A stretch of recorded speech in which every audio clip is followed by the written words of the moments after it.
Okay, thank you. We're back now from a break. First up, we have Kannapolis City Schools for a presentation. So what I would like to ask is for you to introduce everybody that's here with you today so that we don't miss anybody looking around the room, okay? And then I'll let you proceed. Great, thank you. Todd Adams, Chair, Kannapolis City Schools Board of Education. I have with me Dr. Chip Buckwell, Assistant Superintendent, and Will Crabtree, Director of Finance and Operations. Thank you guys for the opportunity for presenting our budget tonight. We appreciate your time and we're happy to answer any questions you guys may have for us. Will? Thank you. I'd first like to start off by saying thank you for the opportunity to present our budget, and I'd just like to thank you for all the previous years of support that you have given us. It's always been a good process to work with commissioners and with the county staff. They've always been great to work with, and I just appreciate that and the opportunity to present. I will start off with our budget request. Throughout our budget requests, we always put in pictures of our students because that's what we're here for. After all, is to educate our students. So on the front, you'll see some elementary students working on a project. This year on capital, we decided to break technology out from the capital outlay. So we did that by school. As you'll see on the slide, at A.L. Brown High School, 125 desktops, 6 Apple desktops, 116 laptops, 2 Apple laptops, and 336 tablets. I'll explain it on A.L. Brown, and I won't take your time and go through every school, but the Pentium desktops are what the students would be using. Apple desktops are more for operating the iPad cards. That's why you have 2 different manufacturers there. Same thing with the laptops and the Pentium laptops and Apple laptops. And then we just put tablets as a generic title because those could be iPads or some other type of tablet. As I said, that's breakdown by school. So we'll just flip through the next pages until we come to a total of, for the system, $1,327,750. We're right now working on a business plan for our technology. We work closely with the county staff here to work on our technology request. Dr. Buckwell kind of heads that up for us from a administration standpoint. What we hope to do is to be able to streamline that and to come up with a plan that is both suitable for us and is suitable to be funded by the county. Given all that, that's why I pulled technology out of capital, because it's it really is a category into itself. So that would be our technology request for next year. Capital. We do have a couple of small renovations we'd like to do. One of them is enclosed window wells at A.L. Brown High School. High school was constructed in 1952. It is 3 stories. One of the stories is below grade, and you had the old window wells that went down to provide light. They leak and flood and are a general nuisance. We have enclosed, I think, about 5 of them, and we have about 5 more to close, so that's what that's on there. And painting at the intermediate school, once again, I just have to thank you for everything you've provided at the intermediate school, the new HVAC system, the new roof, everything. We painted the outside of it this year. That was with county funding. So we'd like to work a little bit on painting some interior classrooms at $15,000, so that's a total. And that should say equipment, it should say renovations. It's a typo on my part, I'm sorry. $50,000. Furniture, A.L. Brown High School, $10,000. That's for a kitchen cabinet, countertops, a stove, and that's in the occupational course of study classroom at the high school. And then at the intermediate school, student desks and chairs. The intermediate school right now houses 5th and 6th grade students, and it has furniture that is suitable more so for a middle school. So we would like to take that furniture out and bring in more age-appropriate, instructionally appropriate furniture at that school. Total of 60. Equipment, floor scrubbers at the intermediate and middle school. That's just custodial equipment that has run its course and we need to replace. And then vacuum cleaners throughout the system, 3,600. Same thing here. Has run its course, 13,600 for equipment. Vehicles, 2 yellow buses. I will say if we were able to get the 2 yellow buses here, that would take 2 off at the that you saw on the previous slides where we needed 5. So we started early in hopes that we might could build up to that, but if not, we would still need 5. And then the camera system, we purchased half of that within the 13-14 year, so we'll be asking for the rest of that for next year, which is $35,000.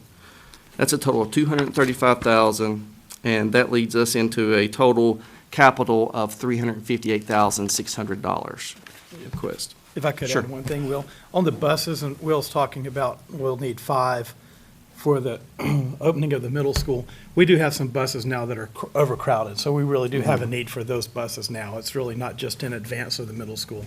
They are a true need now as well. That's correct, that's correct.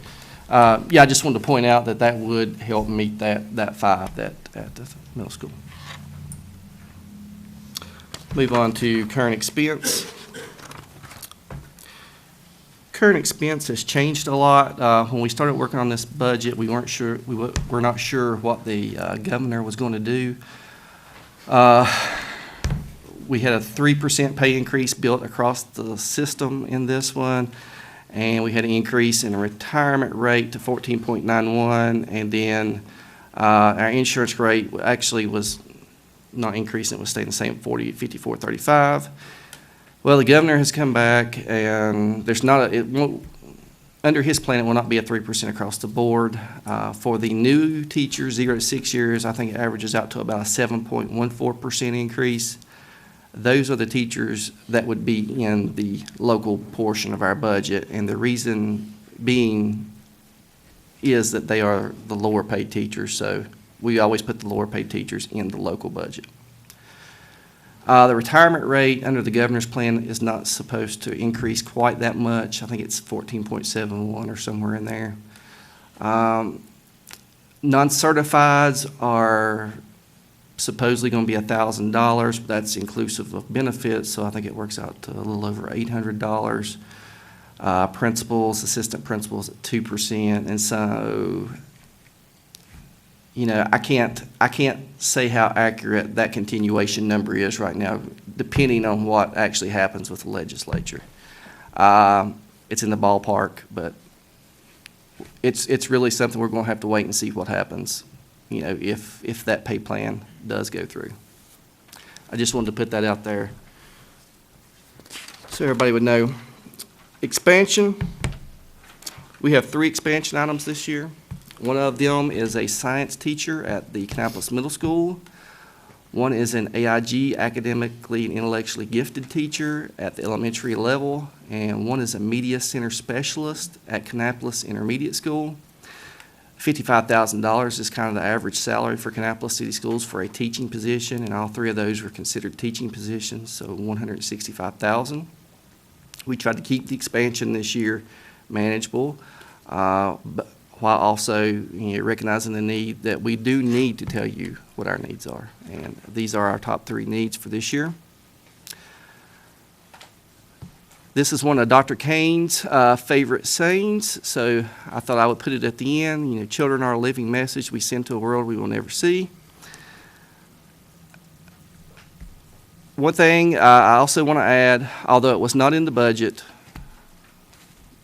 is funding for our new middle school. That's always a request that we have in there. We do have other capital requests that were presented earlier, and those also, they have not gone away. We would like to keep those as a request ongoing. And with that, I would open it up for questions.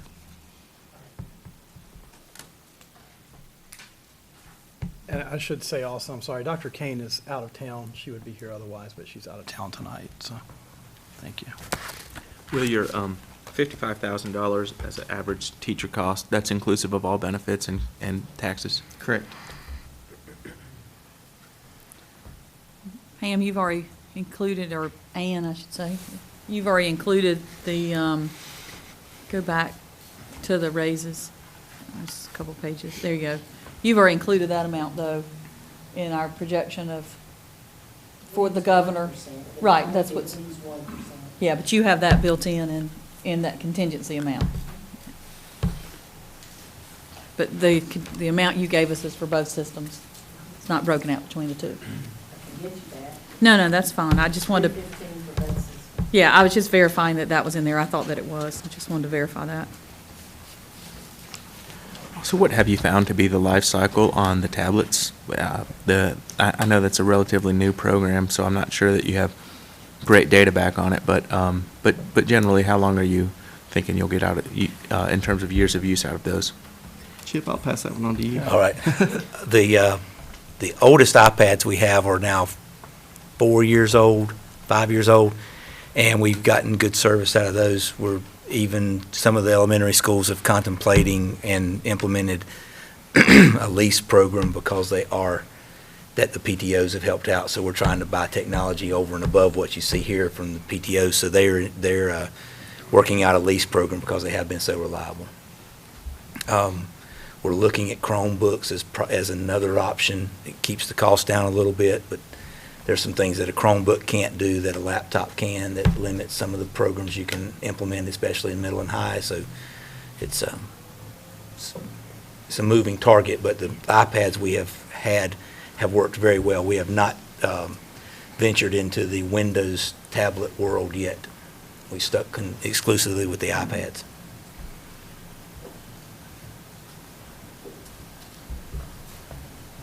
For the, are the desktops, what of those, while we're looking at, well, just go back one, any school, there you go.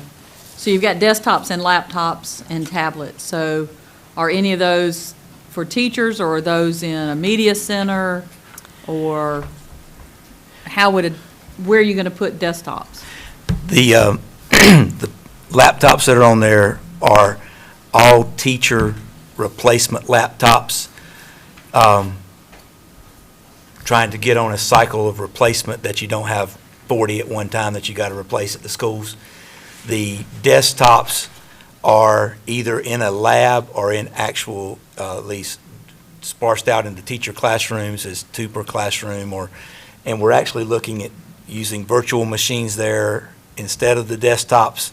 And that's been a process that's evolved over the last 6 or 8 weeks, because we were having a lot of trouble with the virtual machines to start with, and we think we figured that out with Cabarrus Gov, so there could be a little savings there in virtual machines instead of desktops. There are some applications where desktops are going to have to be used because of just being able to assure access in case a server goes down. You don't lose all your virtual machines in the school, and those would be the data management, financials, those kinds of things in the building, and probably a couple others in the building, so you could make sure you could manage the students in the case of a crisis or something happened at the school where you just didn't have the virtual access.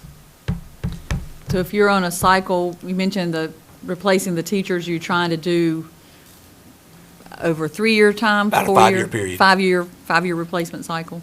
And we started out at 4, and we said, if we could get to 5, because we're probably on a 7 or 8, and it's just not working well right now at all. We're piecing things together and buying RAM for this, and moving from the XP to Windows 7 is a huge deal to manage and also to finance. So you're really talking about a have to upgrade if you're going to put a laptop in a teacher's hand if it's an old XP machine, because it's just not going to work in the new environment. So you've got a real problem there with keeping up with the time. So we're planning on a 5-year rotational replacement cycle. And if you get 5 years out of a laptop, as much use as you get it in a school, you've done a pretty good job. And I can't remember, but I know we've talked about it. What was it? I want to call it a K-box, but I know that's not the right term. There was something we talked about. Pano box? Yeah, there was Black something we talked boxes? about to try to make it more affordable. Because we're using Pano boxes like over at DHS. Okay. That's about all I know. You're talking about the virtual machines? VM? Yeah, if that's Okay, what, and that's what we're hoping to be able to do instead of the desktops. The problem is that, and the problem is this: if you have a virtual machine, it runs off of one server. If that server goes down, all the virtual machines in the school go down. But the advantage is that you're only fixing one machine. When that breaks, you're only fixing one machine. You're not fixing 50.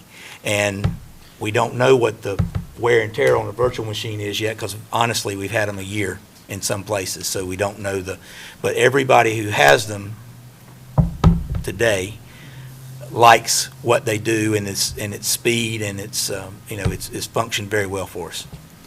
I know Chromebooks aren't good for testing. There's some standardized or state testing that you have to do, your EOCs and your EOGs. I don't think you can use, some of them you can't use Chromebooks on. Well, Union County's kind of blazed ahead of us on that. I'm sorry, I didn't mean to. No, you're fine, go ahead. It's blazed ahead of us on that, and we actually are using their information to kind of make some Chromebook decisions, because they rolled out 30,000 units this past year. And I do not recall the name of the manufacturer. It has to be Dell or somebody else has just come up with a new Chromebook that is more durable. It's got a 5-foot drop rate, specification on it or something like that, and it's also compatible with testing. So they've rolled that one out, but there's others that are coming online like that, because the testing world is driving the computer world in that regard, and they know if they're going to sell their Chromebook in schools, they're going to have to be compatible with the testing that's coming down the pipe. And that's the other reason we broke out technology, because I don't know of school systems that are going to be able to pull this off if we don't have some funds to spend on technology to make this work, because it's fast coming down the pipe, and it's expensive. I agree with you on the expense and the need to stay up to date. Do you bring your own devices to your schools, and how's that working? We're on that topic at the high school only right now, and we visited Central Cabarrus to find out, kind of what they were doing down there, and they've seen some success. They could speak to that better, and we kind of modeled our program after them. And what other county we went? So we went to another county. I don't know where it was, but Went to Mooresville. went to Mooresville also. But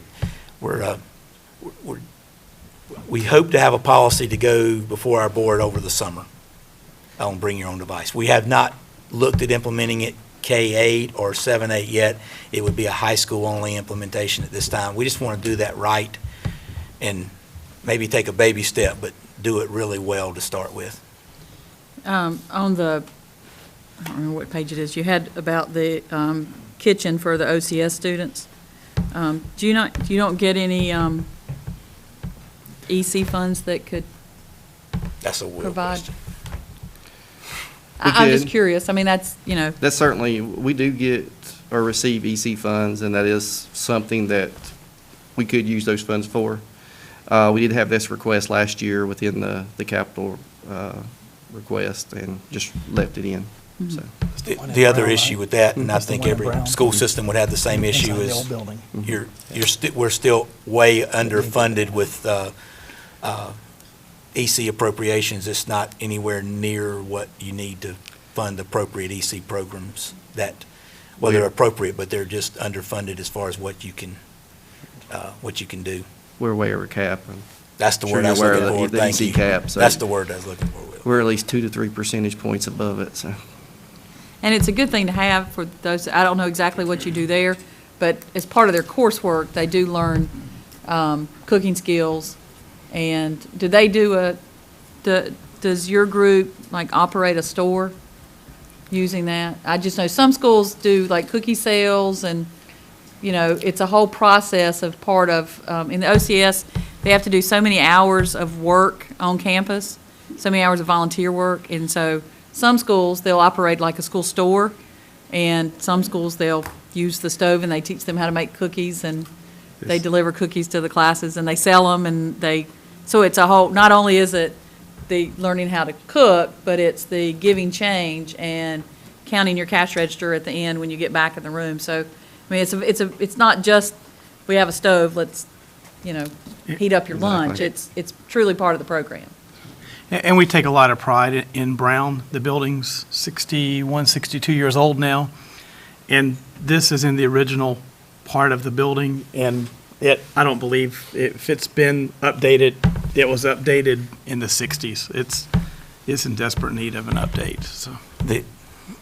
They do participate with businesses, and they do work in the school, but with the restrictions that are come down from Washington on food sales and child nutrition, those cookie sales are just about an anomaly now. You can't do anything like that hardly anymore. I don't know if y'all saw it, we had earlier an ADM number for you guys. The projection is that you. 41, 46, I believe. Projections that you're going to have a 2% increase in your number of students this coming year. And that, I think, I presume that comes from the state. Do you think that's the right number or not? And second part of that question, how do you think charter schools are going to impact your district for this coming year? How many students you think will be coming and going, and what we need to consider? The first question, I do think that is an accurate number. This year, we were well over our projection. Not quite close enough to request extra funding from the state, but not too far away either. So I think that the projection will be accurate. As far as charter school students, this year we had approximately 60 charter school students from our district. The largest majority of those went to the Cabarrus Charter Academy, the new charter school that opened. I think 50 of the 60 went there. So I do feel that next year it will be somewhere similar to that in the 60 student range. So, But we did have a good number came back we during the did. school year. We did. Like 25, I think. Is that the number? 25 or so? Probably about 15, somewhere in there. And when they come back to you, you don't get your state money because that's already gone at the beginning of the school year. That's correct. Okay, but you do get the local dollars. Do you do that on a monthly basis where you send money to the charter school so that if they come back to you, you can at least retain that money? We do, yeah, yes. Then the reason you couldn't get extra money from the state, you had less than 100. Well, Is that if still you the you have number? to have 100 over what they project, and we didn't have, I think we had 80 over what they projected, so. I'm not certain if y'all know that, but they have to grow be off by more than 100. If they are, the state will give them more money. If it's less than 100, the state says, yeah, we did a good job. And so you had 80-some students that you didn't get state funding for at the beginning of the school year. Correct. Okay, and you grew during the year, so you got additional students too. Sometimes I'll just ask questions because I already know the answer, or at least some idea of the answer, but trying to educate everybody that's here or that watches this on TV. Anybody else have questions concerning the request from Kannapolis? Do you know how Rowan County's have you gone to them yet? We have not formally presented to them, and to be honest with you, some years we do and some years we don't. So I don't know if this is going to be a year that we get to or not. So, what percentage of your population of students lives in Cabarrus County versus what percentage of your population lives in Rowan County? right now it's about 76 Cabarrus, 24 Rowan. And it fluctuates around that 75-25%. It never really moves a great deal away from that.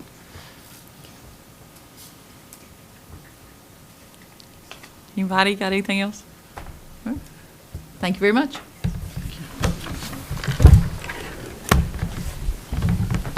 Thank you, guys.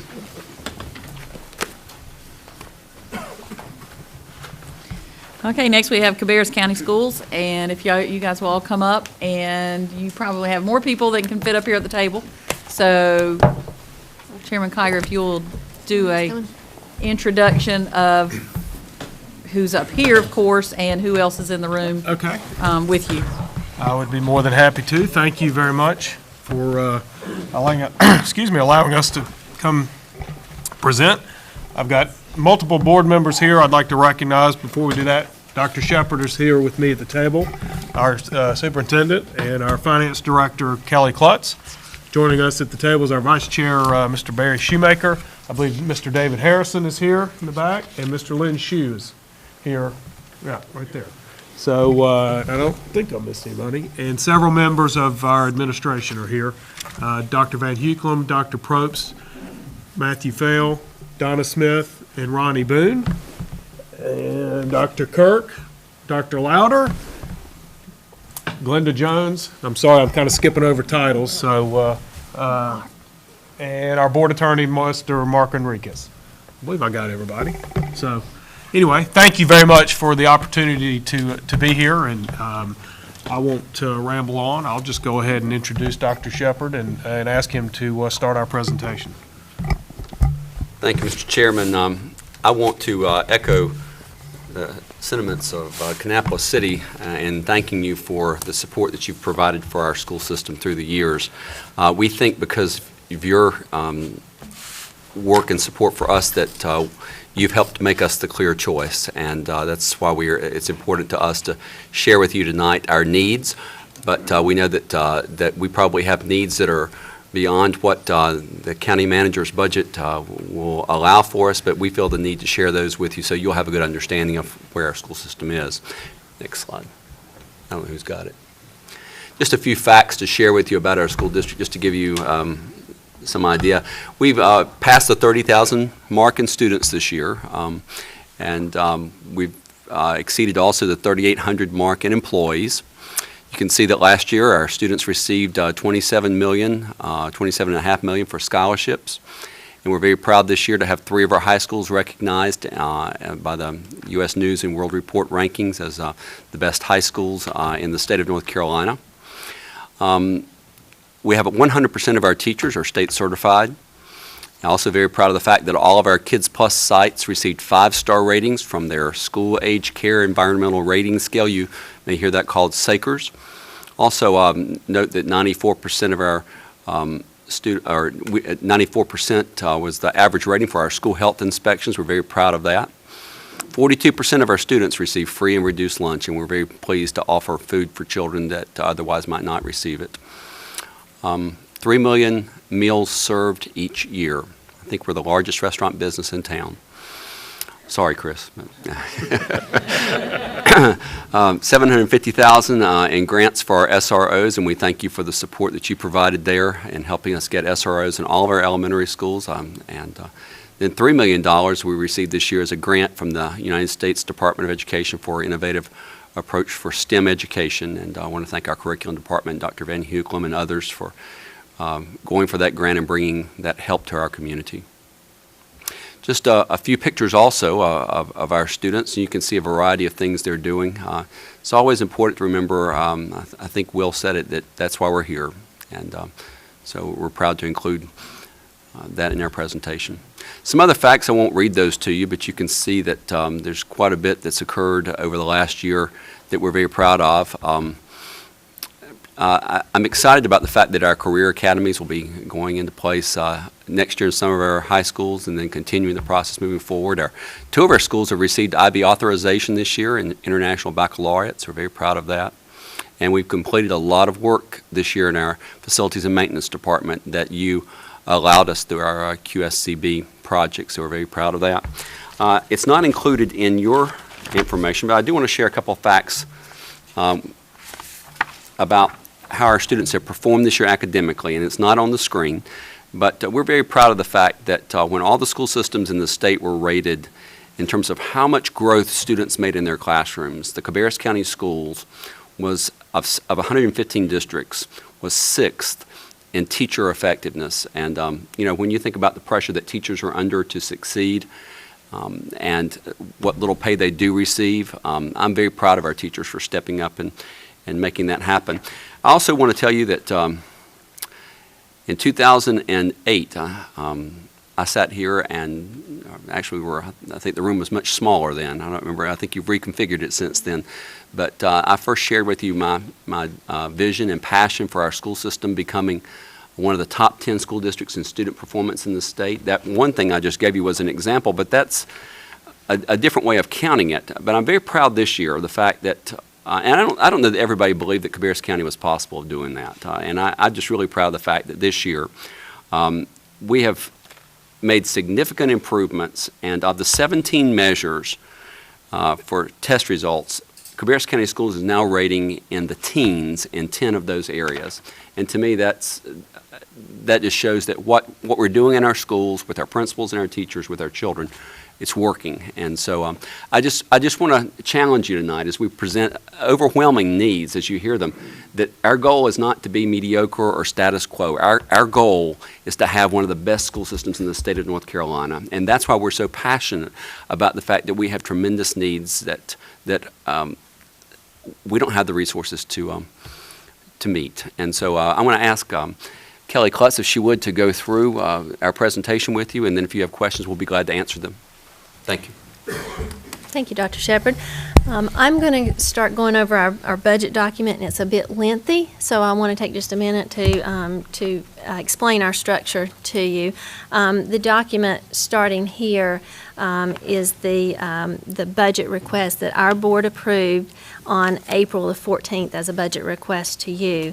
And I'm going to call out a couple page numbers, and it was the original PDF, so they're not going to match this exactly, but we can translate those a little bit later for you. So the first 5 pages are the accomplishments that Dr. Shepard has already reviewed with you.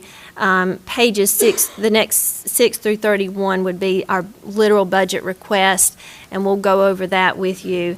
And then pages 32 through 80 almost seems like a duplicate in some areas, but what we've done is led with a summary, and then behind each document is a justification for the budget request. So if you want more information to know, you want to know about that particular budget request, I would lead you back to that justification document. So 32 through 80 may appear to be duplicates, but they're not. So the meat of the document would be in pages 6 through 31, and I'll start there. And again, sorry, we can translate those pages for you a little bit later. So the first document that you have in front of you is a summary of our funding request for our current expense. We've listed the current amended budget, which includes the pay increase that you've given our employees for 2013-14. And then on the far right, it's the budget that we are requesting that our board has approved. If you see here, and I so appreciate the conversation earlier that you had about charter school and the per pupil funding and the ADM, because there's so much concern and confusion about that. You'll see that on my per pupil funding there, I have indicated $30,077. And the reason that's there is because that is our actual better of the first month or second month's ADM, because that's literally how we get our funding from the state.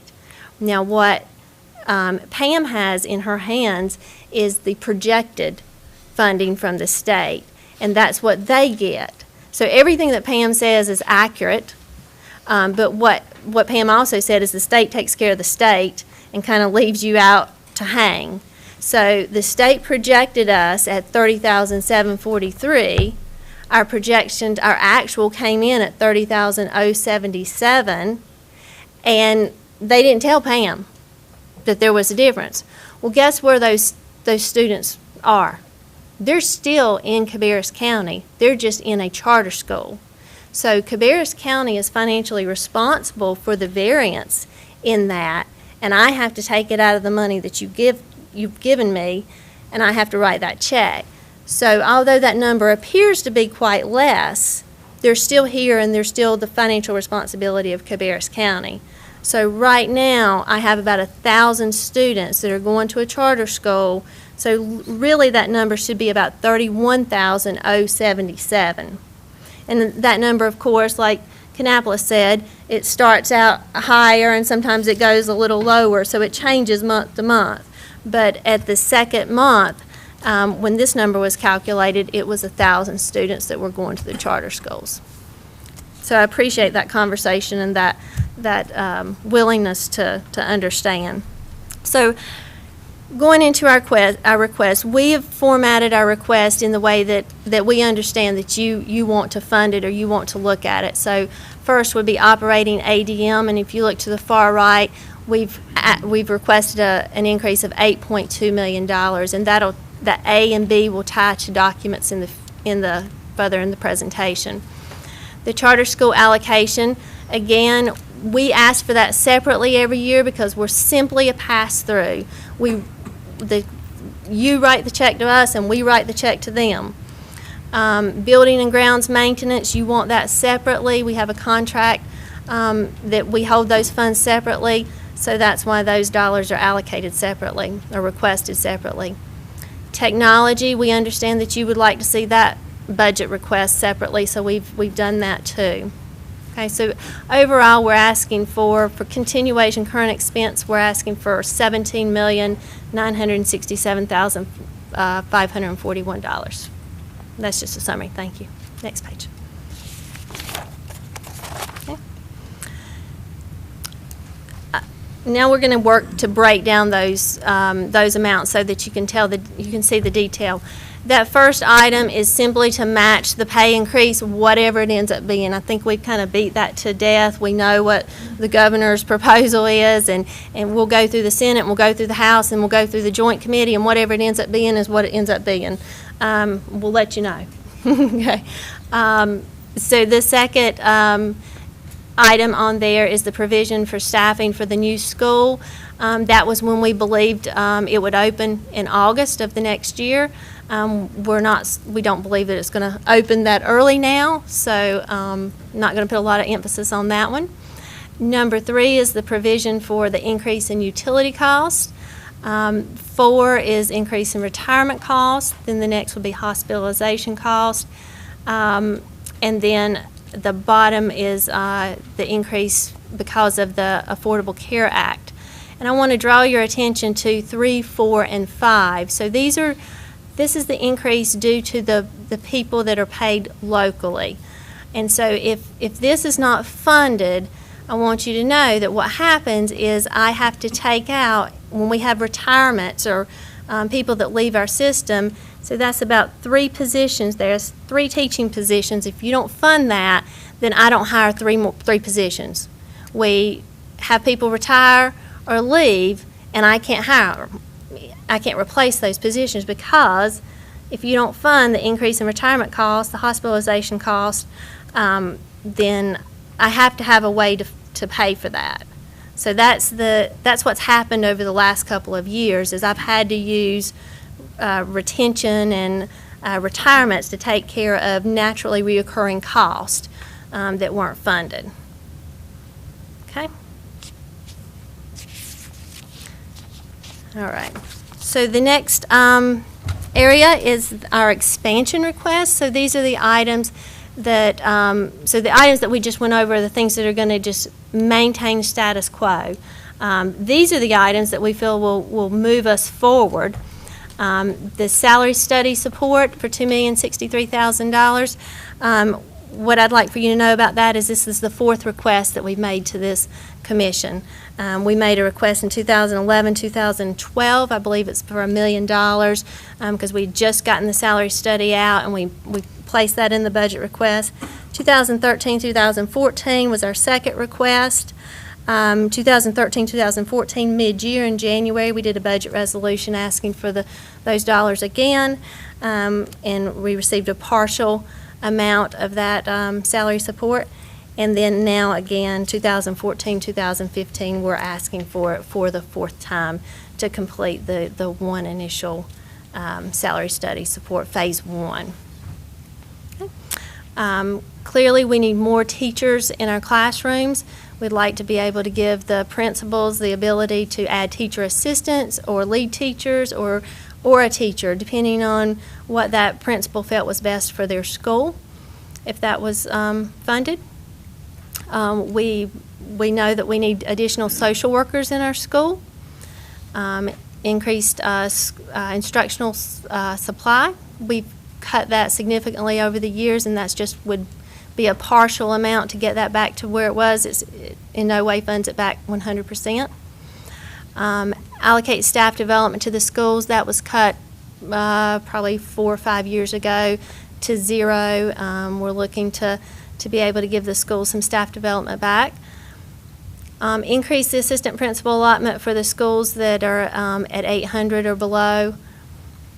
And then core instructional materials.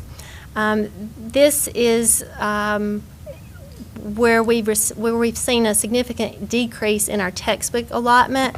Instead of buying textbooks, we're more interested in buying digital content so that students can get that information on a computer. But it costs money. We'd also like to increase our clerical and custodial support. Over the years, that's been decreased also, and no increases over the years with our growth. We'd also like to make our coaching experience interchangeable across sports. And if, again, that yellow highlighted thing down there says that the justification documents for each one can be found on our website or in your packet. So if you want more information about any of these items, you can certainly get it. We'll be happy to try to answer any questions you have. Hey, Kelly, with respect to number one, the salary study support, I think when we had gone through and provided the supplement increase, we had looked at that, not necessarily for the supplement increase, but as far as bringing up to the floor for certain positions. And one of the things I had asked about was the fact that what it looked like from the newspaper reporting on salaries within the administrative office was that several of those positions were well above the ceiling on those. And I never received any more information on that. Part of that was because we funded only for the teachers. But I would like some more information in terms of what number of employees are above your ceiling on the salary study. The number of employees that are above the ceiling on the salary study. Okay.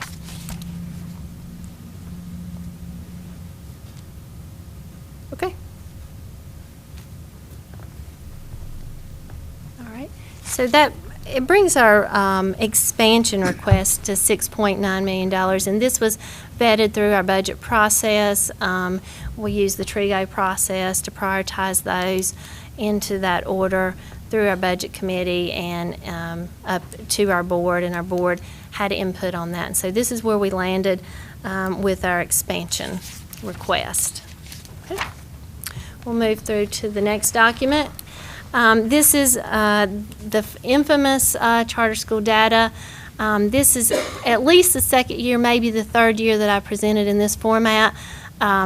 I feel like I'm screaming to the top of my lungs when I talk about charter schools. There's such a financial impact to Cabarrus County schools and public schools. And so we created this document to try to show the financial impact to us and why it's so important. The only way that we have to project the increase to charter schools that impacts us is to literally call those charter schools and ask them what their enrollment is. The state doesn't have the ability to help us, so we do the best that we can. We call them, we ask them how many students are going to be in your school from Cabarrus County. I don't care about the other counties, just tell me how many of my students are going to be there. And so this is what they've told me. And so based on what they've told me, I'm going to have an increase of 913 Cabarrus County students that are going to these charter schools. And so that's going to have a financial impact of $1.4 million to my budget. And if you don't fund it, I have to take $1.4 million out of my budget and just write the check and send it over to the charter schools. That's in addition to what I already do. I don't have any choice. It just moves over. So now projections are difficult. They're extremely difficult. The charter schools are going to tell you the numbers are higher than they are because that's what they want them to be. They want them to be higher. So let me just tell you, this year, so last year with those numbers they projected, they told me they were going to have 753 increase. Actually, what happened was they had 569 increase. So it was higher than they told me, but it was, a lot of students moved over. You funded 600,000. That was about over 300,000 short. So I had to take $300,000 out of my money and move it over. So that's 6 teachers that I had to not hire. I had to, when they retired or left, I had to pull that and not hire those teachers because of this right here. Okay. Kelly, if I may interject, just one quick, that's a lot of money, and there's one point of that I want to make sure you understand. That's taxpayer money. They don't ever have to come here and talk to you, ask you questions. You don't get to ask them questions. It's money that just goes straight through us to the charter school. So, you know, that's, we're not commenting on the education type or the choice that families make to send to the charter school. Has nothing to do with it. What we're talking about is just the financial impact of what we have to do with the money that either you guys fund or it comes out of what you give us, but they don't ever have to come over here and answer questions. So, Let me ask one question. What do you think the number one reason is students are leaving your system to go to a charter school? I mean, just what you don't. I mean, I couldn't begin to I speculate mean, do you on hear 1,900 students. Right. I mean, you don't hear within the system of maybe a reason why they're attracted to a charter school rather than your system. I'm just kind of curious. I would say, and we tried to address this in putting our choice plan in place with our magnet programs, that there's something that's cultural now about, you know, my child is in a special program or in a special school. I think it's appealing to a lot of people. I think sometimes choice is a positive thing because parents want a voice in where their children attend school. I'm sure that there are some parents that are dissatisfied with a particular aspect of their education and looking for something different, but as you heard from Kannapolis, many of those students that left then came back. So, you know, if you're looking for the grass is greener and then you find out it's not true, then you decide to come back to where you started originally. So I think there are probably a number of reasons that that's the case, but the thing that I'm proudest of is the fact that most of our parents choose our options within our school district, our magnet programs and various things, and they're very pleased with the services they're getting there. So I don't shy away from choice. I think it's something it's a reality. I think we're going to have to offer more and more opportunities for parents to choose educational experiences, and as our slogan is said, as I said earlier, I think we are the clear choice, and I think we're demonstrating that. And one follow-up question. So the funds are just simply passing through your system, correct? Mm-hmm. So you're not having to provide as much service to maybe students if you have students leaving your system to go to a charter school, correct? Correct. Okay. Correct. That, it assumes that we were funded for those students. But like I said, we're only receiving $600,000 for 900, and we're sending over 900 out. We were never funded appropriately for those students. So if it's a dollar for dollar and I'm just sending it out, you're not getting an argument from me. I'm going to sit down and be quiet. But when I'm losing dollars and I'm taking it away from those students that are sitting in my schools, and I'm giving dollars that you formally allocated to me, that's where you're hearing me complain. But is that from the local or from? It's from local. Okay. It's from local. So as we heard I from. think it's lack of understanding. Okay. But as we heard from Kannapolis earlier, as you asked a question, whether they pay monthly, so that way they can retain, you do the same? I do the same. I do the same. Yeah, but the other thing, I think this is a big issue, and I appreciate, Pam gave me information that I didn't realize. Last week, I think we were just talking before the meeting or after the meeting. This is a issue for every county and every school district to try to figure out. And I'm just thinking as you're talking and asking questions, is there some way in our budget process that, I think what we need to do is we need to identify a certain amount of funding towards both systems that's for charter schools. And then somehow, I mean, I don't, whether it's a contingency amount or something, but I think that if they're if they're losing $300,000, I think somewhere around that's the number that you said a little bit ago, then that should be something that both districts should be able to come back and show to us that this is an impact on them. The flip side of that is, and please correct me because I think you've said this before, but I want to make sure that I'm correct in this. If they leave and they want to come back, you have to give them a spot back because you're the public school system. And so it's not always, and it's not a perfect in and out, because I could go out, in this one school at this grade level when they leave, and I mean this in the nicest of ways, but it actually frees up a little flexibility in a room because now instead of having 30, you're down to 28. I'm just picking a number. Versus you have some limits on how many you can have in a classroom, and it just happens that 5 come back into that school in that grade level, and now you have some problems finding the seats for them. So they do have, yes, they can go, but they also have to plan that if they come back, how they're going to handle them. And I'm not certain that the local dollar amount, other than being in a negative, I can see that would be a problem. I agree with you. I'd complain about that for both of you. But I think they can handle ours. I think the problem is that when they come back in November, there's no state dollars. Right. And the state dollar right there is $49.57 that they're never going to get for the whole school year. But you still have to educate them. So that's just such a hard one for anybody to get a handle on. It is. And you just made me laugh when you said earlier the state took care of themselves, but they didn't help us out too much when they came up with how they're identifying it. And I think that's something that we need to talk to our delegation about, that, if it's good for the state to do, why isn't it good for us to do? We're an arm of the state. Something's going to have to give. We've got to figure out a way to get a handle on this. And that was discussed at our chair vice chair meeting. That's when I brought that topic up. I knew it was recently, so. One question I have about if they go and come back, we have to make a spot for them. My understanding is that most of these charter schools have a tremendous waiting list, and they're having to do a lottery. So if we have a student come back that creates a spot in one of those charter schools, do we also get students that leave the Cabarrus County school system in the middle of the year to go to one of these charter schools? So they go the other way also, wouldn't they? It can, yeah, certainly.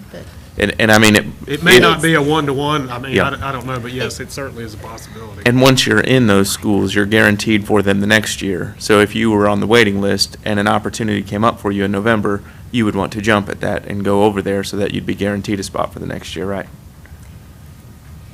Yeah. Again, I don't know. Yeah. Sounds logical. Yeah, and I want to say, I think private schools are great. I think charter schools are great. I don't have a problem with them as far as what they're doing. I think that from a funding issue, which is the only thing that we really do when it comes to Kannapolis City Schools or Cabarrus County Schools, it's just funding. We don't do anything else with them. And from a funding issue, that's where I'm having a problem with it. From an educational aspect, I think they do just fine. And I think they meet the needs of the people who go there. Same thing with magnet schools and Cabarrus County Schools. Same thing with the people who live in Kannapolis school districts. I think the needs are being met in different ways. That's the funding part that that's just the problem. That's the problem for me. Yeah, and I mean, just while we're talking about charter schools, I mean, from a taxpayer perspective, charter schools can be extremely valuable. I mean, for instance, if we spent close to $50 million on some of our high schools, we're not spending that for a charter school.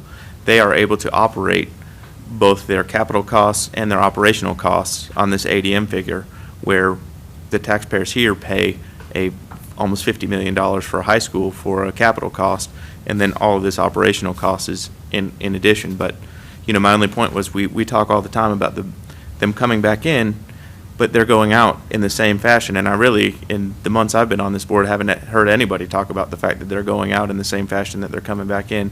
And I assume that when they go back out in November, you don't have to send the state money with them, right? The state money. So yeah, that's, to your point, I want to talk about the state money. So it's not very advantageous for a charter school to enter a student in November, because they don't get the state money at that point. So my expectation is that they're going to enroll in August and September, and then they're going to cut their enrollment off because they're not going to get any more state money if they enroll that child. Whereas we are going to enroll that child regardless, because we don't have any choice and we want those children, whether we get money or not. So financially, it's not advantageous for them to take those children. And they do get a choice. I guess they would get the local money, though. And I mean, if you had a student sitting, I mean, if you had 30 students in a classroom and one leaves, you're still got the teacher and pretty much your sunk expense for that classroom for the most part. So why wouldn't you add a person and get the local money for it? 4,957 reasons. I mean, it's 25% more than you'd be getting if you just leave this, but if you just leave the seat sitting there empty, you don't get $1,400. So you're just speculating on that, aren't you?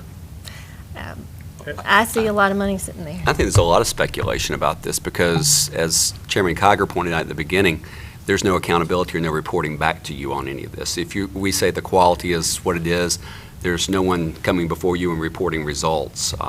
We're simply taking their word for it. So, yes, there's a lot of speculation, I think, in the comments in the last few moments. Okay.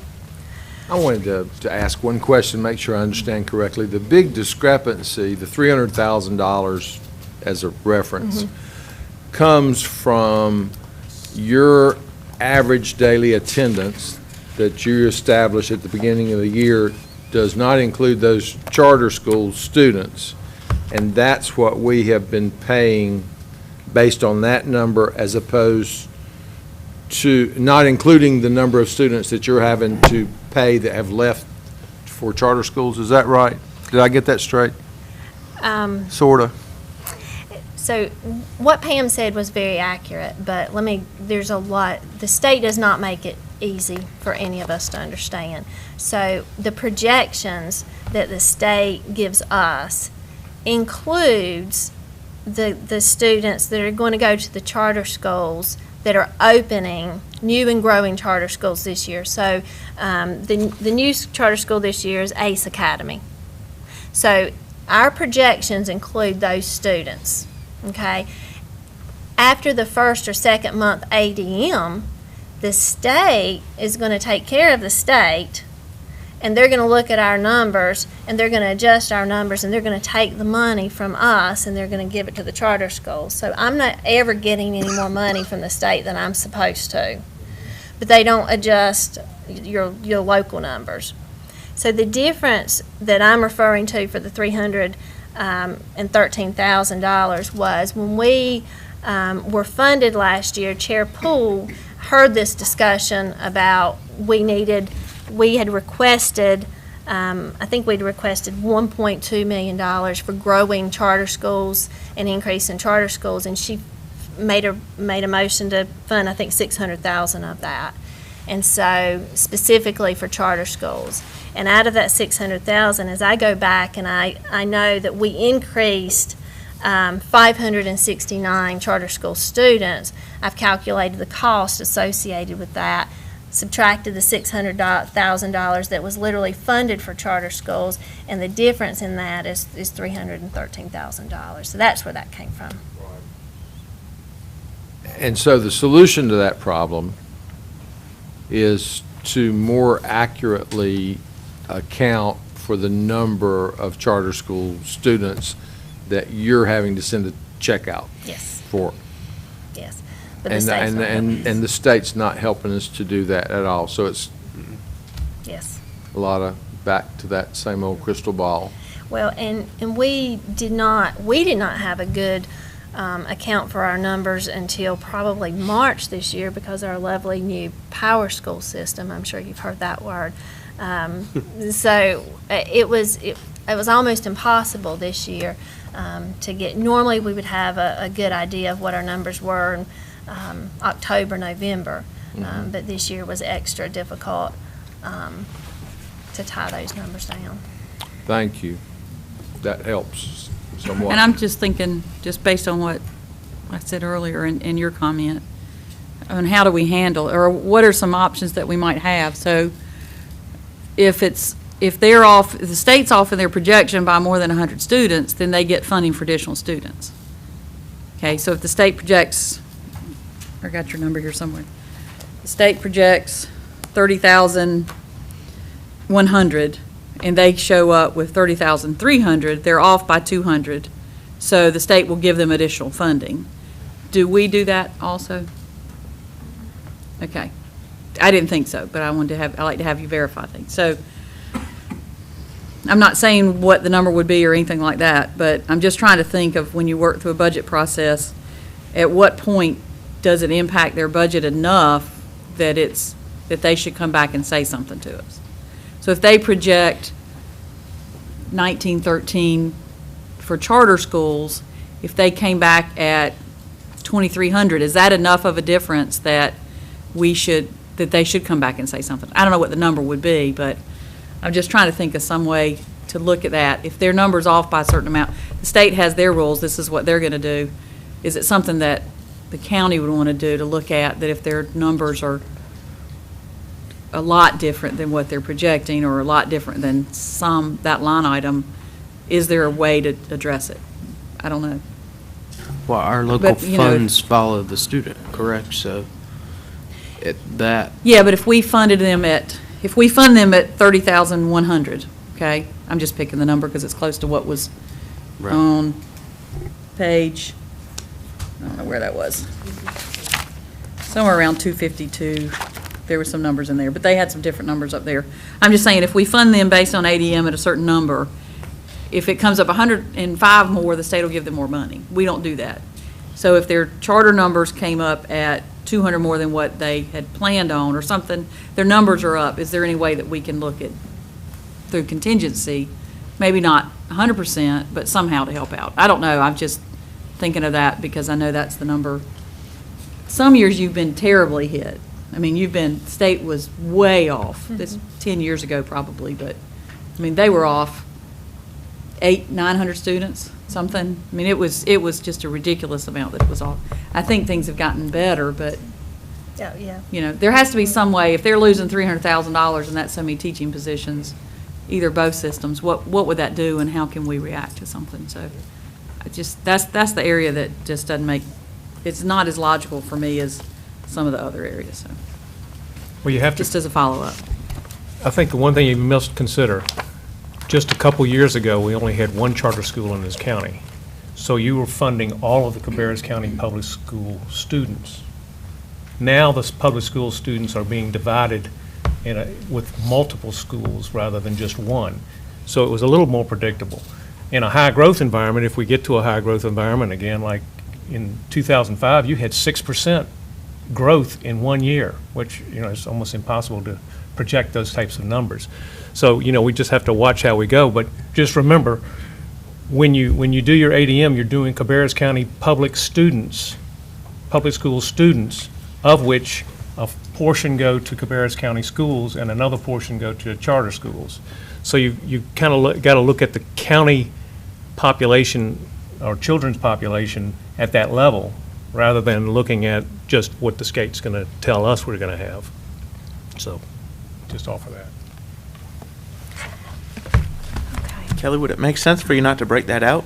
I mean, you break it out separately so that we have charter school and public school. Mm-hmm. If you didn't break it out, there wouldn't be any difference, and we would just fund all of the students.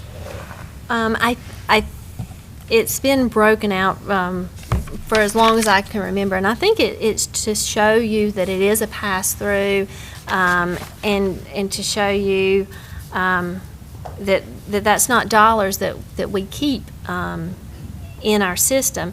That number is just, it's growing and it's bigger and bigger. I see a larger need to keep that separate than I do to pull it. If we pull it in, then we have to, then our number is not 30,077, our number is 31,077. And we can do that if that's what your board wishes you to do. But then what happens is your numbers don't match the state's numbers. And I know Pam relies heavily on the state numbers. So obviously, we have a lot to work through. If we could truly find out what the Cabarrus County student population number is with charter and the ones that are actually in the school, it would make more sense. And I have the two people who actually did the presentation who are actually over the school districts for the charter, so I will be getting back in contact with them because they kind of went through the whole process, and like I had said earlier, they took care of the state and fixed the state side, but kind of like left the local side down. So if we can come back to where it will make more sense, you know, you wouldn't need to break out the charter if we had the true population of what we're funding for, but we don't, and that was the news that I learned when she says, oh, well, we take this out of their population number, and I said, well, nobody's ever said that before. And that explains why the population number goes down, but that also distorts the ADM figure that we have to pass on to the charter school, because that number is increased in the ADM when the population goes down, but yet we're still having to pay for the kids that went to charter school. So there's got to be some kind of formula change on the local level side in order to come up with that true ADM number. So this is not going to be a simple answer, but it's something that definitely needs to be looked into. All right, so let's move on to our facilities and operations budget request. Again, just separately because of our facilities and operations agreement. The first line matches the raises for all other locally paid staff, so I won't go into detail on that one. The next line, priority 2, would be request for additional staff. And I won't read that to you, but what I will call your attention to is at the bottom of the document. I may just read this to you. According to a study addressing inadequate investment in school facility maintenance, a school system should have one maintenance worker per 80,000 square feet to enable prompt and efficient repair of all specialized facility systems. Cabarrus County Schools and Kannapolis City Schools square foot maintained is 5,773,652. So according to the study, Cabarrus County School maintenance staff should be closer to 72 skilled laborer. We currently have the following, and I have it broken down for you. So we have 43 skilled labor, and the study says we should have 72. So that just echoes the need for additional staff and our request, priority number 2, that you can see there. The priority number 3, increase for repairs, is just general repair type items. Stormwater management, we had a huge long discussion in budget committee about stormwater, very interesting discussion, learned a lot about that, more than I ever wanted to know. And then just normal kind of unforeseen things that come up. We just simply don't have enough repair budget in that item.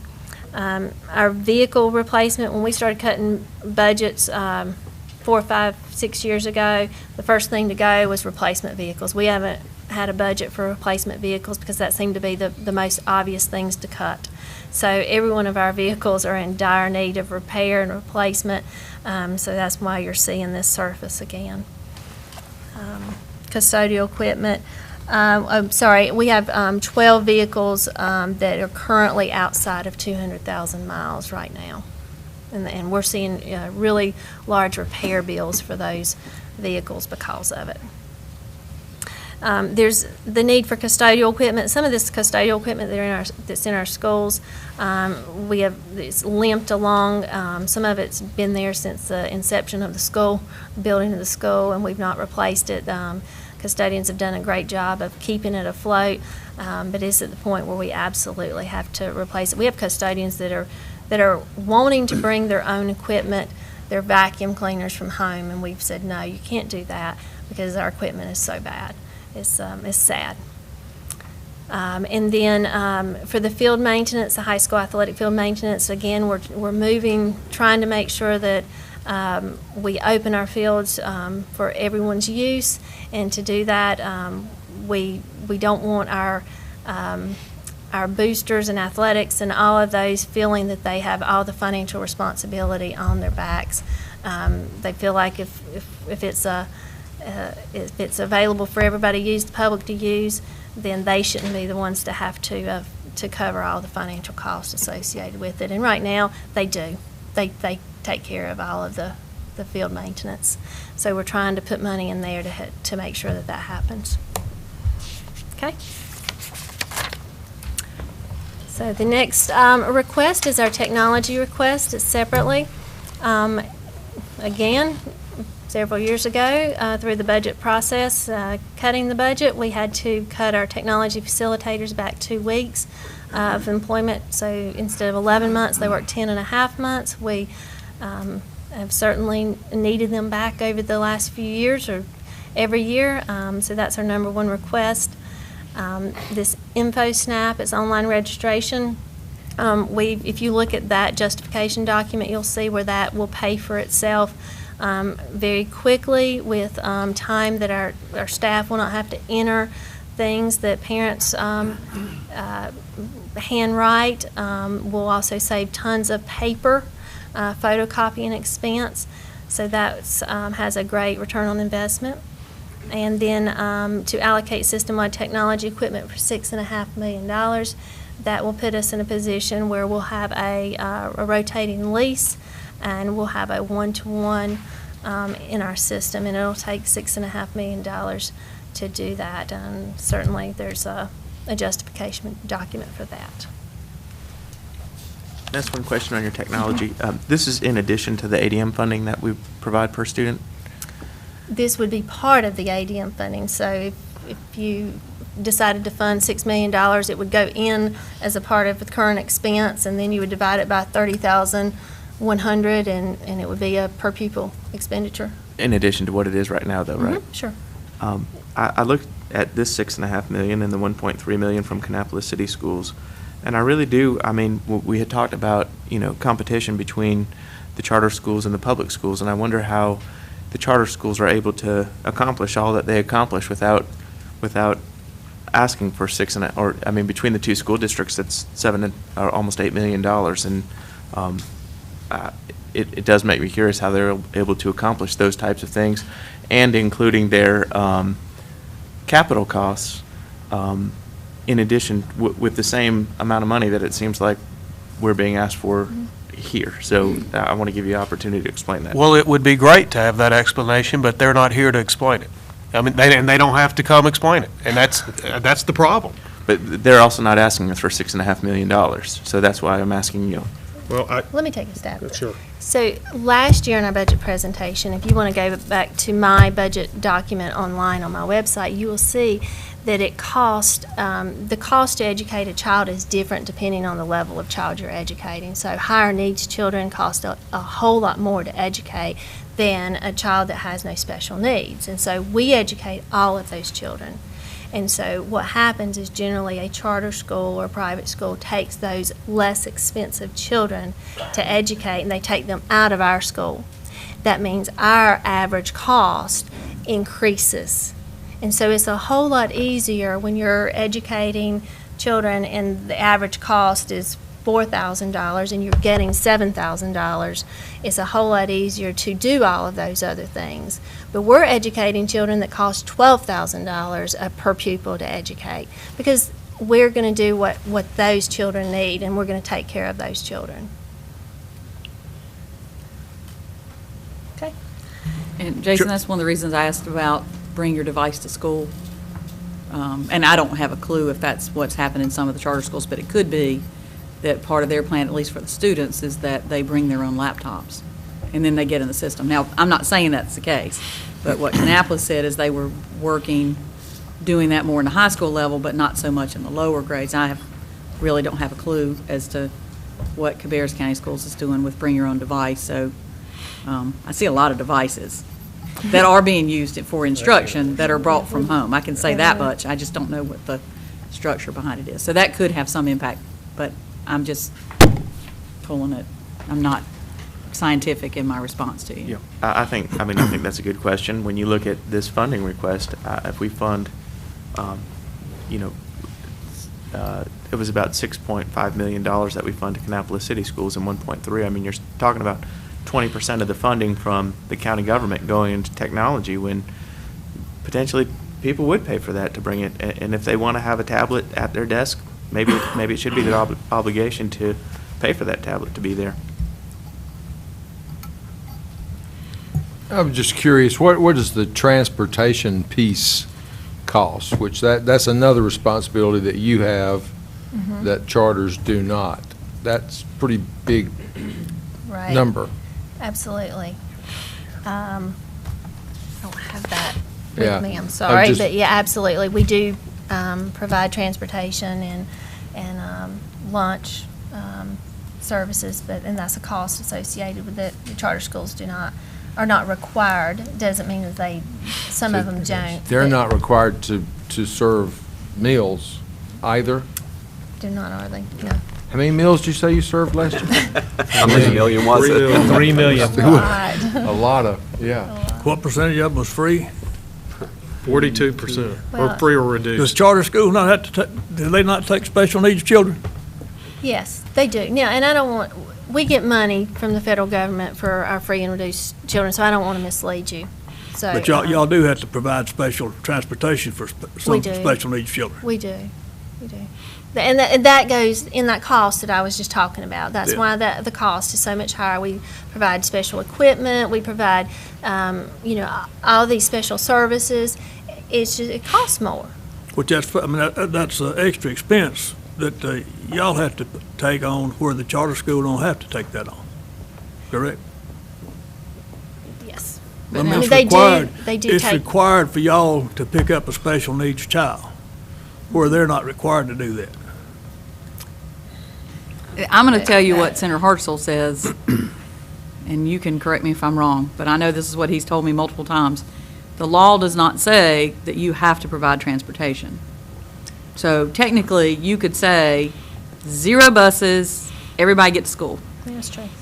The reality of it is 0 buses, everybody get your own child to school. You're going to have a lot of children that aren't going to show up at school. And then we're going to see even more in the court system from taking parents to court because their kids aren't coming to school like they should be coming to school. So I know, Cannon School, I see their buses on the road. They've made a decision to run bus routes. Now, whether they run 100%, I have no idea. But, a charter school can provide transportation if they choose to, but it's $100,000 a bus or whatever it is. Well, I forgot what the number was. We saw that from Kannapolis, somewhere around there. I mean, it's very expensive to provide, but because Senator Hartsell always throws that one right back at me. There's nothing in the law that says they have to do that. That is something but I think logically, if you're not bringing them to school or providing some type of service, you're not going to have over 30,000 students that are going to show up. And then we're going to have a bigger social problem of not getting students educated like they should be, so. And I think, to your point about Cannon School students, those parents are paying taxes that are paying for educational services, and then they're paying tuition on top of that. So that doesn't concern me. But when you're looking at a family who says, I'd like to send my child to that charter school, but I got to go to work in the morning. I can't take my child to that school, so why do I want to put my name in the lottery? Well, I mean, if you can provide transportation to your child every day to school, you probably are a very involved parent. And if a child who qualifies for free and reduced lunch, but the charter school doesn't provide lunch services. So if I send my child to the Cabarrus County schools, they're going to take care of them. They're going to make sure they're well fed. But if I send them to this school that does not feed them, then I've got to come up with a way to feed my child. So I think that's where you get into the sorting and separating and sometimes the inequities that we talk about so much that we really haven't gotten into tonight. But we're here to talk with you about Cabarrus County schools. Yeah, the bottom line is the funding piece is very convoluted. There's numerous reasons why your original question, well, why are they late? I think it was Commissioner Meismer that asked. There's various. I mean, there's a lot of reasons that families would do what they do, and you know what? That's what's great about America. Families get to decide what's best for them. So, but we have anybody that shows up on our doorstep, whether they have a special needs or whether they are IQ out off the charts, it's our responsibility to educate them. And so it's just when you get down to the details of where they actually go, the funding piece gets a little convoluted. One last question and venturing off the path. Are you still going to Mecklenburg County and all around picking up these kids? Yes. More efficiently. I know you got some smaller vehicles. Yeah, we are doing it more efficiently than we used But to, you're but we are still, and that's federal law. And Yes. would be something that the public schools have to do that others would not That's correct. as well. McKinney-Vento is the federal law that mandates that we do that. Right. How many students do you have in that program? Oh, wow. 300 That's a plus. trick question. 300 plus. I don't, That was the last number that I heard Wait. floating around. oh, About Dr. 300. Van Hucum just said about Yes. 300.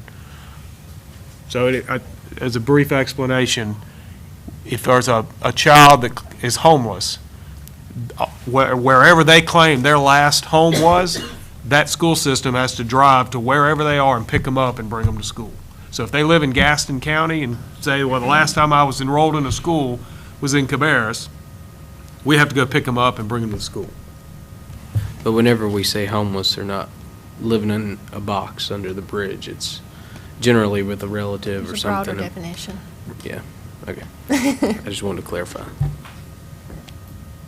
Okay, so on a more positive note, the next document, we're not asking you for any dollars. What we're doing is showing you that we've had, through our history, I keep referring to all the cuts in our budget, but through that, we've geared ourselves to always think about how we can save the system money. And we're showing you in this document that 2 of our departments have saved a significant amount of money. And one, transportation, is through the use of vans to transport those McKinney-Vento students. And so we had to get special permission from the state to be able to use those vans and not use buses, but we were able to do that. And we've saved a significant amount of money being able to use those. And so what we're doing is we're using the same money that we had in the budget to purchase these things. And so we're just making you aware of, we're going to increase drivers, we're going to hire some mechanics, we're going to buy some equipment, and we're going to put some more drivers, van drivers on the road, all within the current budget that we have. We're not asking you for dollars for that. In the same area of celebration, technology we've had the same mindset. Everywhere that we can save a dime, we're going to. We've been able to save $240,000 in that current operating budget, and so our biggest need right now is supporting our endpoint devices, so we're going to hire some technicians, so you would see that. So we're not asking you for that money, we're just sharing good news with you. Okay? So now we'll move into our capital outlay budget request. On the left, you'll see what we currently have adopted for this year, and on the right, you'll see our request. So for I have 3 categories: capital outlay non-facilities, then facilities greater than $500,000, and facilities less than $500,000. So the total request, and this is just for this budget year, 14-15, $120,639,514. And then we'll go into the detailed documents. So we'll start with non-facilities. So our non-facilities capital outlay budget is anything that's not related to facilities. Our schools are in dire need for furniture, cafeteria tables, chairs, bookshelves, tables, things like that. We've not had a capital outlay furniture allocation in probably 6 or 7 years. Again, you can take a look at the justification document. There's pictures of how bad the furniture is in the schools. So when the budget committee prioritized this document, or this list, this came to become the first priority because it was we're in such dire need. The second item is a request for 12 yellow buses for increased ridership and new programs, and we have them estimated at $89,000 each. And so I'm going to see if I can pop back to the justification documents for that. We have not added school buses since 2006, and that is simply because we went to the 3-tiered bus. We had 2 tiers before, and we went to 3 tiers, and so that freed up a lot of our buses, and so we had them as credits, and we've been using those over the years. But what happens is these buses, we're putting high mileage on them, and we're running them, and every year since 2006, we would have normally been here sitting here making a request for multiple buses for you for our increased ridership. Because the way the state operates is that if you have, every time you add a new bus, local pays for it, and then the state replaces it. So once you get it on a replacement cycle, you're good, but you have to pay for it up front. So since 2006, we've not put one local bus on our roads, but we would have been, had we not gone to 3-tier transportation, we would have been here asking for you for multiple buses every year. So that, us going to 3-tier transportation saved this county millions of dollars. And so now we're in a position where we really have to have. Right now, if we don't get this request, next year we'll go to 7% spares. And we normally try to maintain 10%, which is about 20-some buses. So we'll go down about 27 buses, so, because we have 274. So we'll go down to right around 20 buses or less, and means that if a bus breaks down or multiple buses break down, there is the opportunity that we would not be able to get children to school in a reasonable amount of time if we don't get some buses. And that's because we've worked this over the years, and now we've gotten to the point where we're at 10% and we're falling below it. And there's a DPI requirement that you have to have so many spares, and I'm sorry, I don't know what that is right now at this very moment. Do you? I thought it was 10%. Is it 10%? Okay. All right, so we can't go below that. And if he says we're going to be at 7.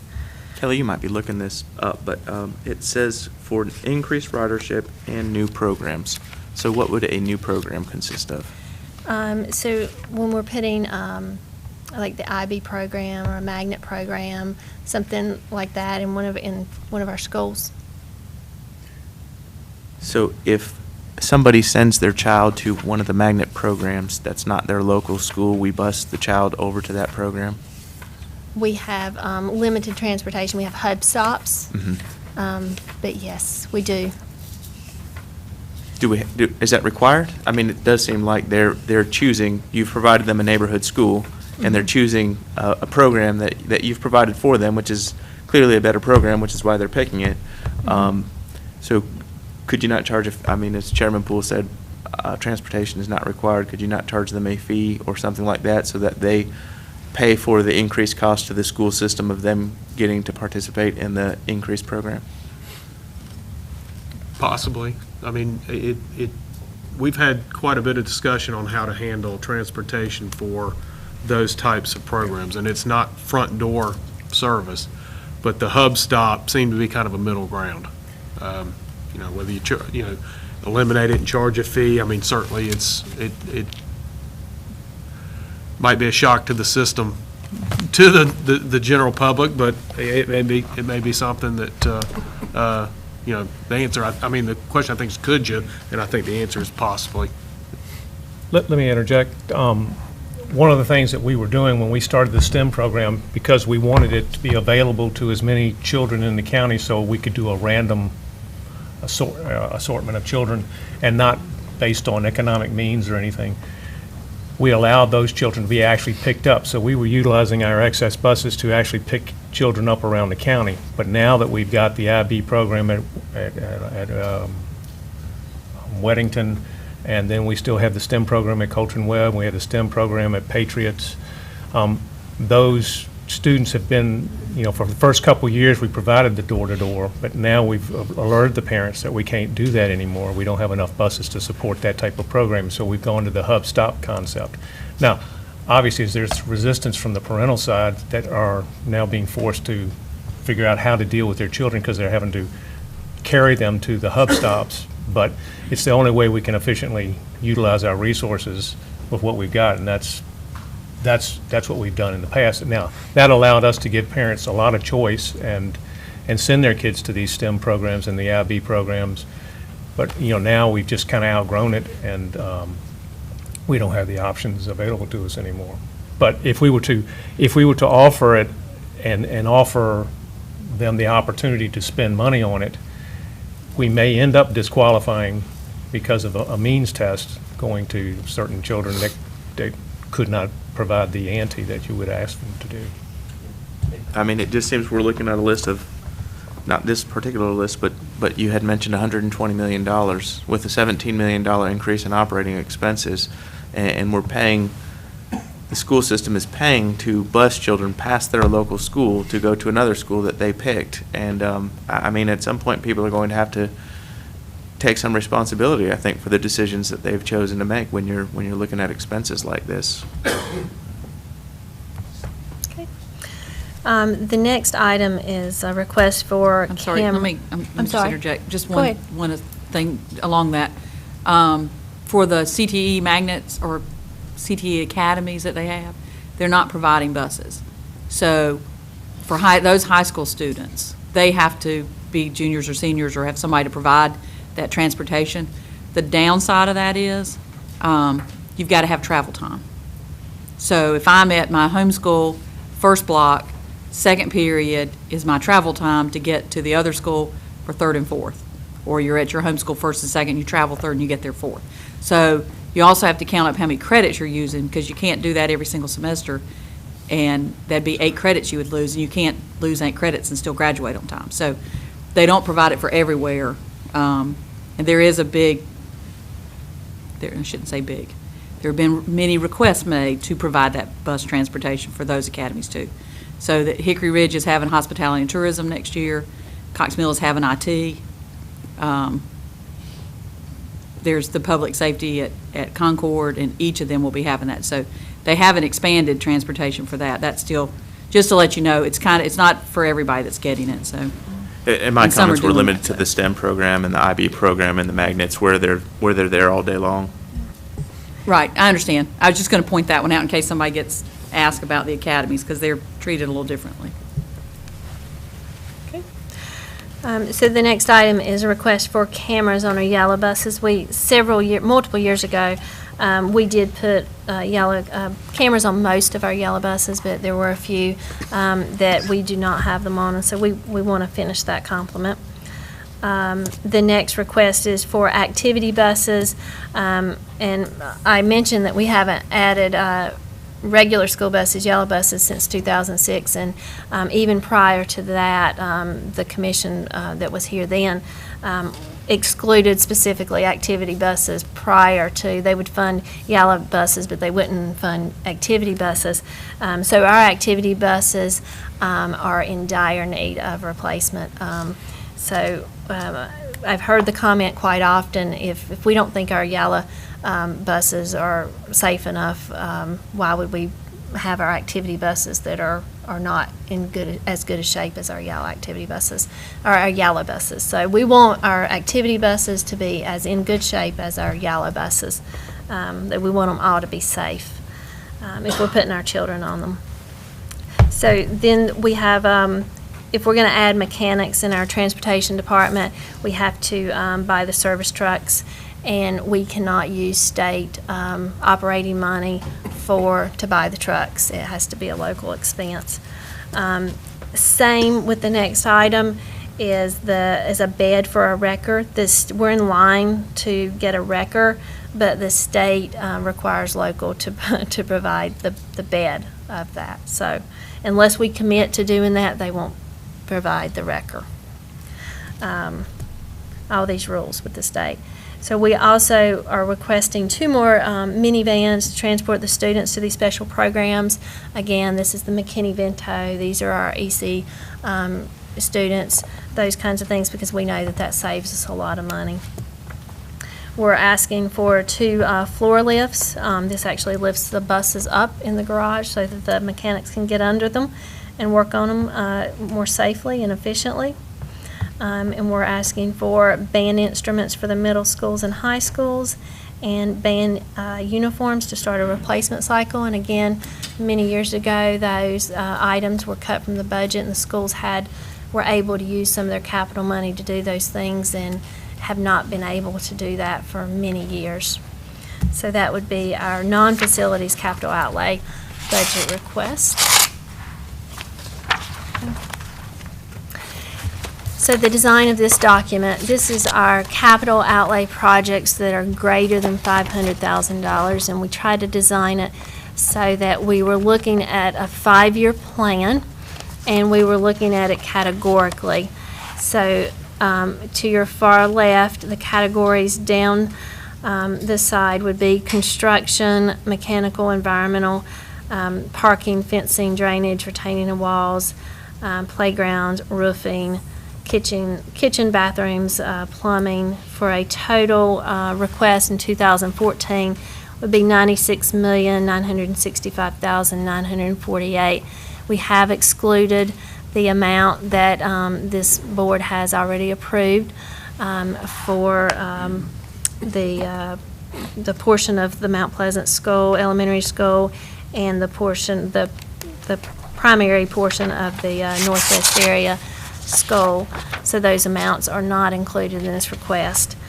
You can look down and just see that we have immediate needs for $9.9 million of roofing.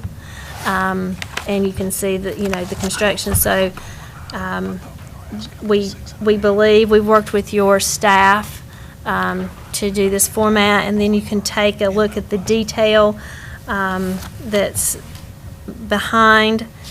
And we've also done priority based on the category. So we did not want construction fighting or competing with roofing. If this commission decides they want to do roofing, or if they want to decide to do construction, then it would be your choice. Or if you want to just give us $100 million, we'll decide. No problem. Your system is aware that's almost half of our annual budget. Yes, sir, I am aware.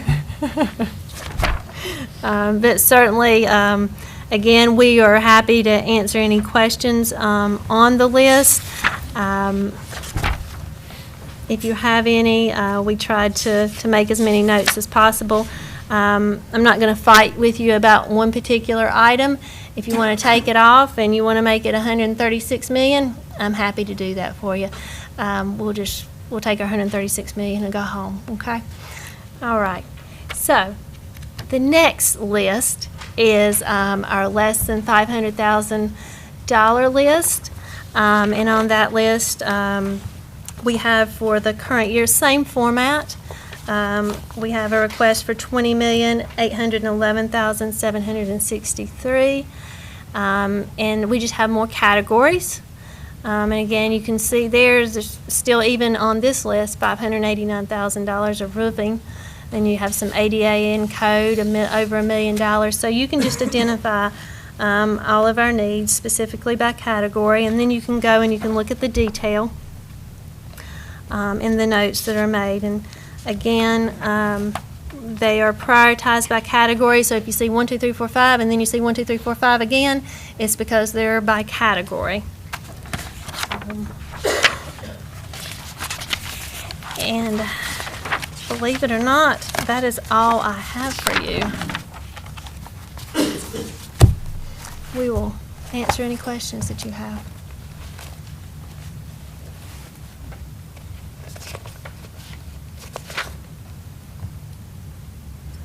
One of the questions that I have is and I'll preface it with this. We received a request for $33 million in September for Mount Pleasant Middle School. In October, we received a request for $31 million, and that request was specifically for 900 students. It was identified explicitly that it was for 900 students. Probably 2 or 3 months ago, who was chairman at the time, Lynn Shue, wrote me a note that said that the reason for the fact that it was $31 million and almost $34 million was the fact that you had not reviewed the ORED study prior to submitting those numbers to us. And I'll tell you, that gives me great trepidation. Our job is to be stewards of the taxpayers' money. And so when how much did you spend on the ORED study, do you know?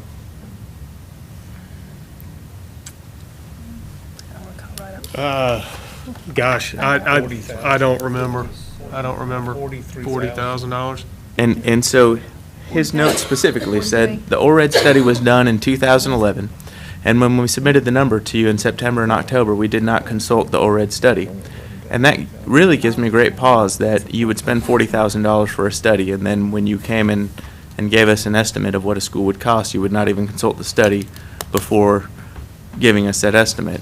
And so when we sit and look at this list of $186 million, I don't know how to evaluate those things to see if you've put any legwork into coming up with good estimates, or if they're just numbers that are sort of like our September, October numbers where, you know, they started at 34 million and now they're down to 22 million, and I don't know how to evaluate this list. Can I make one correction to what you stated? The ORED study was done in 2013, and that was when we commissioned it to be done.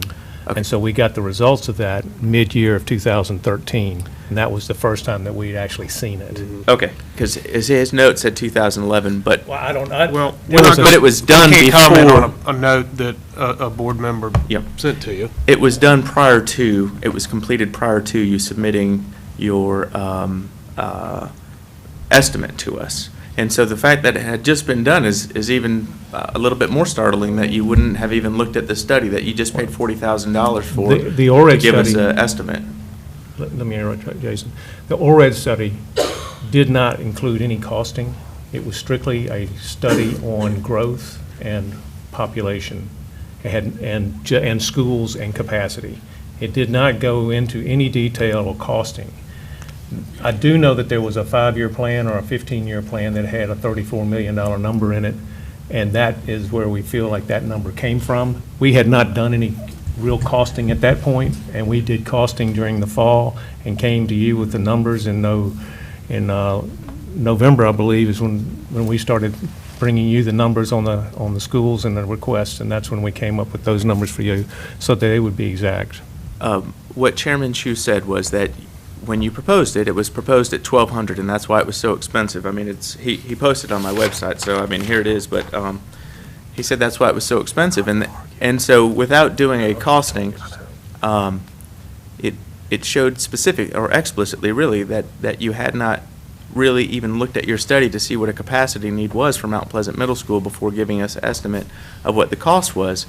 And changing it by 500 clearly had a significant difference. It brought the number from, we both agree it's no more than 22 million, so it brought it from 34 million down to 22 million. And so the fact that you hadn't checked the study to see what the capacity needs were for that school before giving us an estimate, it gives me great pause in evaluating your list as to what sorts of legwork has been done to come up with these estimates totaling, you know, almost $200 million over the next 10 years, or 5 years, I'm sorry. Well, I'm not sure, and I can promise you that Chairman Hsu, nor myself, or Mr. Whitkey at the time, sat in this chair at a commissioner meeting and requested $34 million for Mount Pleasant Middle School. That did not happen.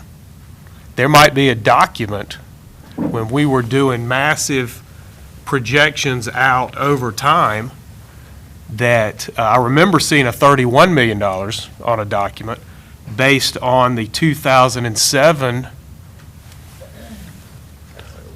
Again, I just said there may be a document. We didn't sit here and make a formal request. And we're not here to argue about that point either. But what I am going to tell you is that, and I've said this sitting here before, that $31 million number came from a 2007 document from an architect based on a size of the school dictated to a previous board before I was on it by the previous county manager. We've had this conversation before. Our board did not request that you guys fund a $34 million middle school. So I guess if you have trepidation about the legwork that's been done, then I want to apologize to all the people that spent numerous hours and countless hours going through that. And apologize to them for all their hard work, that it's not readily seen that they did all that work, because they did. And I'm sorry that you don't see the work that they did, because it was done. We didn't just throw numbers against the wall. If, I don't know what comment was made on the middle school as far as the ORED study or not, but what we're trying to currently do is based on that study and is based on what our projections are and what we're trying to do. So, again, if you don't feel like we did our due diligence in our work, I'm sorry you feel that way. I'm not sure what we're going to be able to tell you that's going to change your mind. If you want to point to one school and one study, then I'm sorry that that's not good enough to show you that enough work was put into this for the numbers and for the document that we're trying to present to you. If one goes back and watches your school board meeting at Winkler Middle School, they'll see that there was a significant discussion of that list. I was present at that meeting, and the reason that list was presented to us was because we were getting ready to talk about the amounts that would be included on the bond, and so that was the amount that at that time you all were thinking would be included on the bond. The quote from what I was told from Chairman Chu was, the original amount requested, $33 million, was for a larger capacity school, 1,200 students, but with the reduced size, the new amount will be around $22 million. The school board did this, not Jason. And he said back in 2011, the school board commissioned a company from NC State to do a growth study for Cabarrus County schools. It was called the ORED study. So, the chairman at the time acknowledges that the ORED study was not even consulted in giving us an estimate for what we would include on the bond amount for New Mount Pleasant Middle School, and it's 50% lower than what it shows on that. It was increased 50% above what it is now, and so it presents challenges for us. I've told you that before. At the same meeting that you all requested $31 million for a school for 900 students, Kannapolis City Schools requested $23 million for a school for 1,100 students, both middle schools. And we've funded we are preparing to fund the $23 million, and we don't have any problem doing that. But there have been really significant discrepancies in terms of numbers given to us, and it's hard to evaluate a list presented this big when we have seen those discrepancies.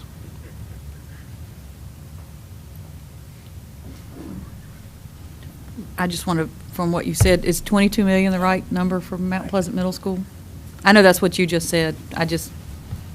They agree that no more than 22 million. I mean, I don't know that 22 million is the right number. I think we have to get the study back, but even now they say 22 million is, their funding request was for $6.5 million in their budget request for Mount Pleasant Middle School. I just want, it's $22 million your working number for Mount Pleasant Middle School? That is our working number, that's correct. Okay. I may have heard that. If I did, I apologize. I'm not real certain. I just wanted to clarify because you said that number, and I just want to, from an email, and I wasn't on the email, which is perfectly fine. I just want to make sure if that's the funded working number. 13.5 with the promise of $2 million more, which is 15.5, and they've requested in their documents $6.5 million more, which is 22. I just wanted to clarify. Chris, were you reaching for your microphone? Oh, okay. Sorry, I thought you were. Larry, any questions? Steve, any questions, comments? Anyway, I do have one question. I get asked this a lot. How much do the billboards cost that are in the county? I hear there's 5. How much does that cost the system? 4. There's 4. There's 4? There's 4.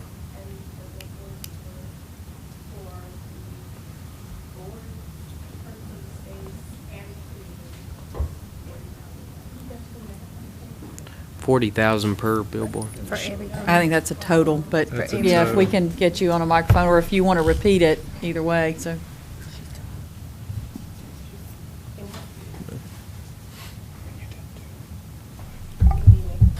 There were 4 billboards that we purchased, and with the cost of the creative work that went into the billboards, the photography, the production of the billboards and the billboard space, the total project came in right at about $40,000. Okay. How long are the billboards present or printed?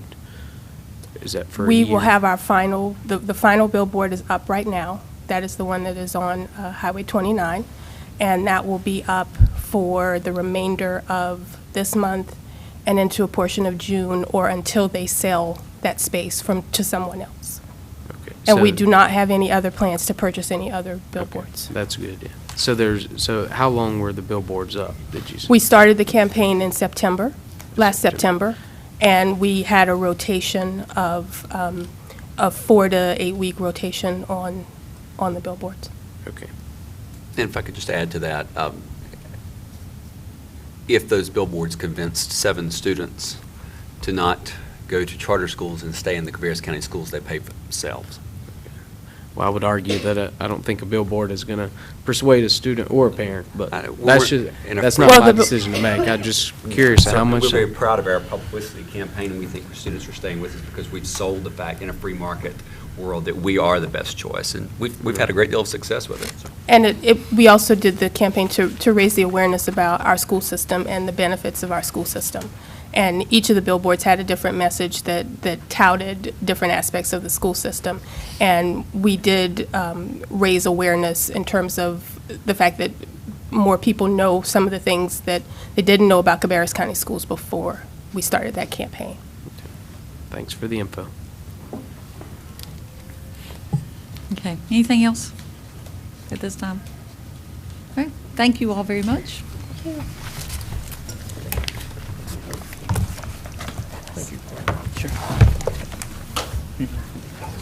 Oh, yeah. Do you guys need to take, it's 8 o'clock, do anybody need to take a break?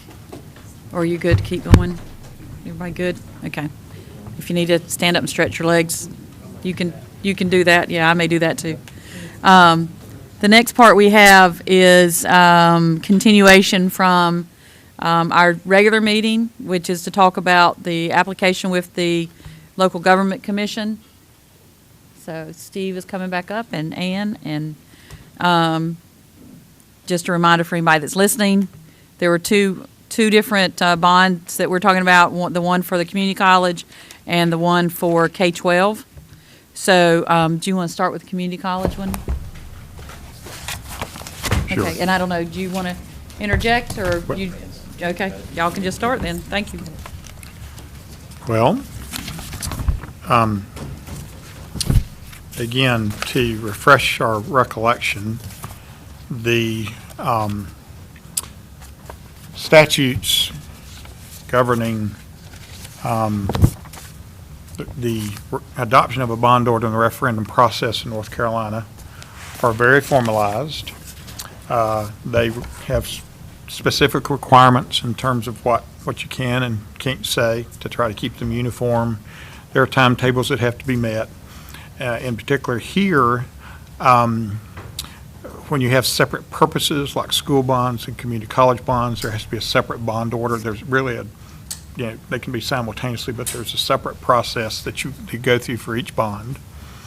The first step in the process is what's sort of generically referred to as the authorization of the publication of a notice of intent and the filing of an application with the Local Government Commission.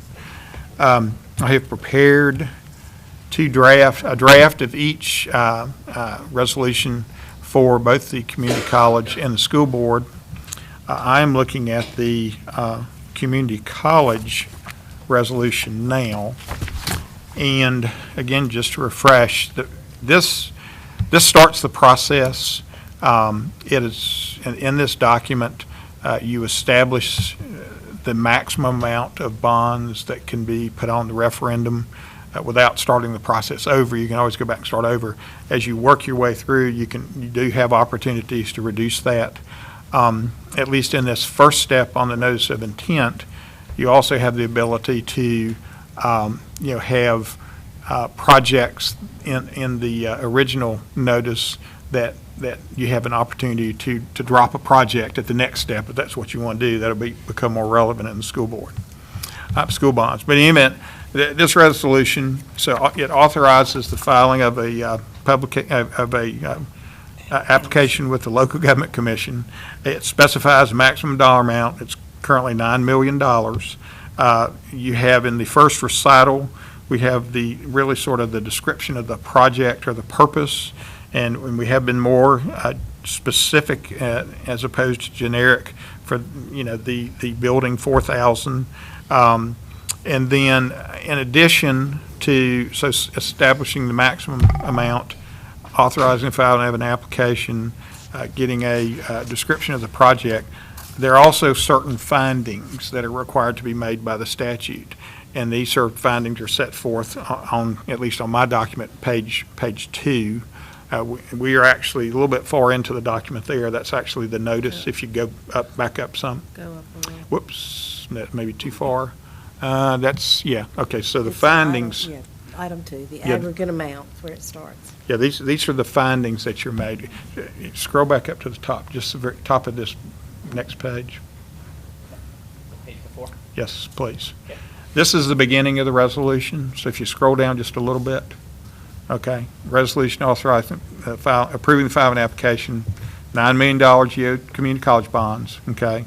The first paragraph, that's the description of the project, which is defined as community college project, and then throughout. If you'll scroll down just a little bit more. Here, number 1 is the beginning of the findings that are required by the statute.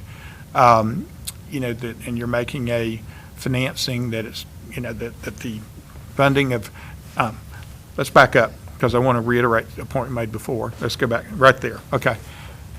It says, technically it says, to finance, I'm about midway through, you're authorizing issuance of not more than $9 million of bonds to finance in part the acquisition, construction, installation, and equipping of a new community college facility, Building 400 Advanced Technology Center, blah, blah, blah.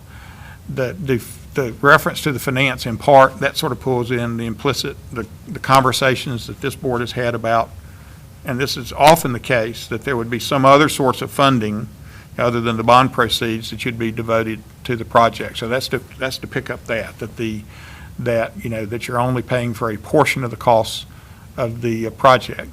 Now, fast forward, as we've talked before, and as Commissioner Burge will remember, ultimately when you get to the point, if the bonds are approved, when you ultimately get to a point of wanting to actually issue the bonds, the Local Government Commission is going to make you identify, you're going to have those other funds available. You can't just say, okay, well, we're going to throw in an extra, X million dollars worth of money from some other source. You actually have to specifically identify it, and they're going to make sure you have the funds available at that time before they actually sell the bonds. But we're early on, this is in the authorization process, okay? So if you'll scroll up where we were. So these are the findings. First one is that the financing of the project with GO bonds not to exceed $9 million. It's found to be necessary and expedient because of the recent and projected growth of Rowan Cabarrus Community College programs and enrollment.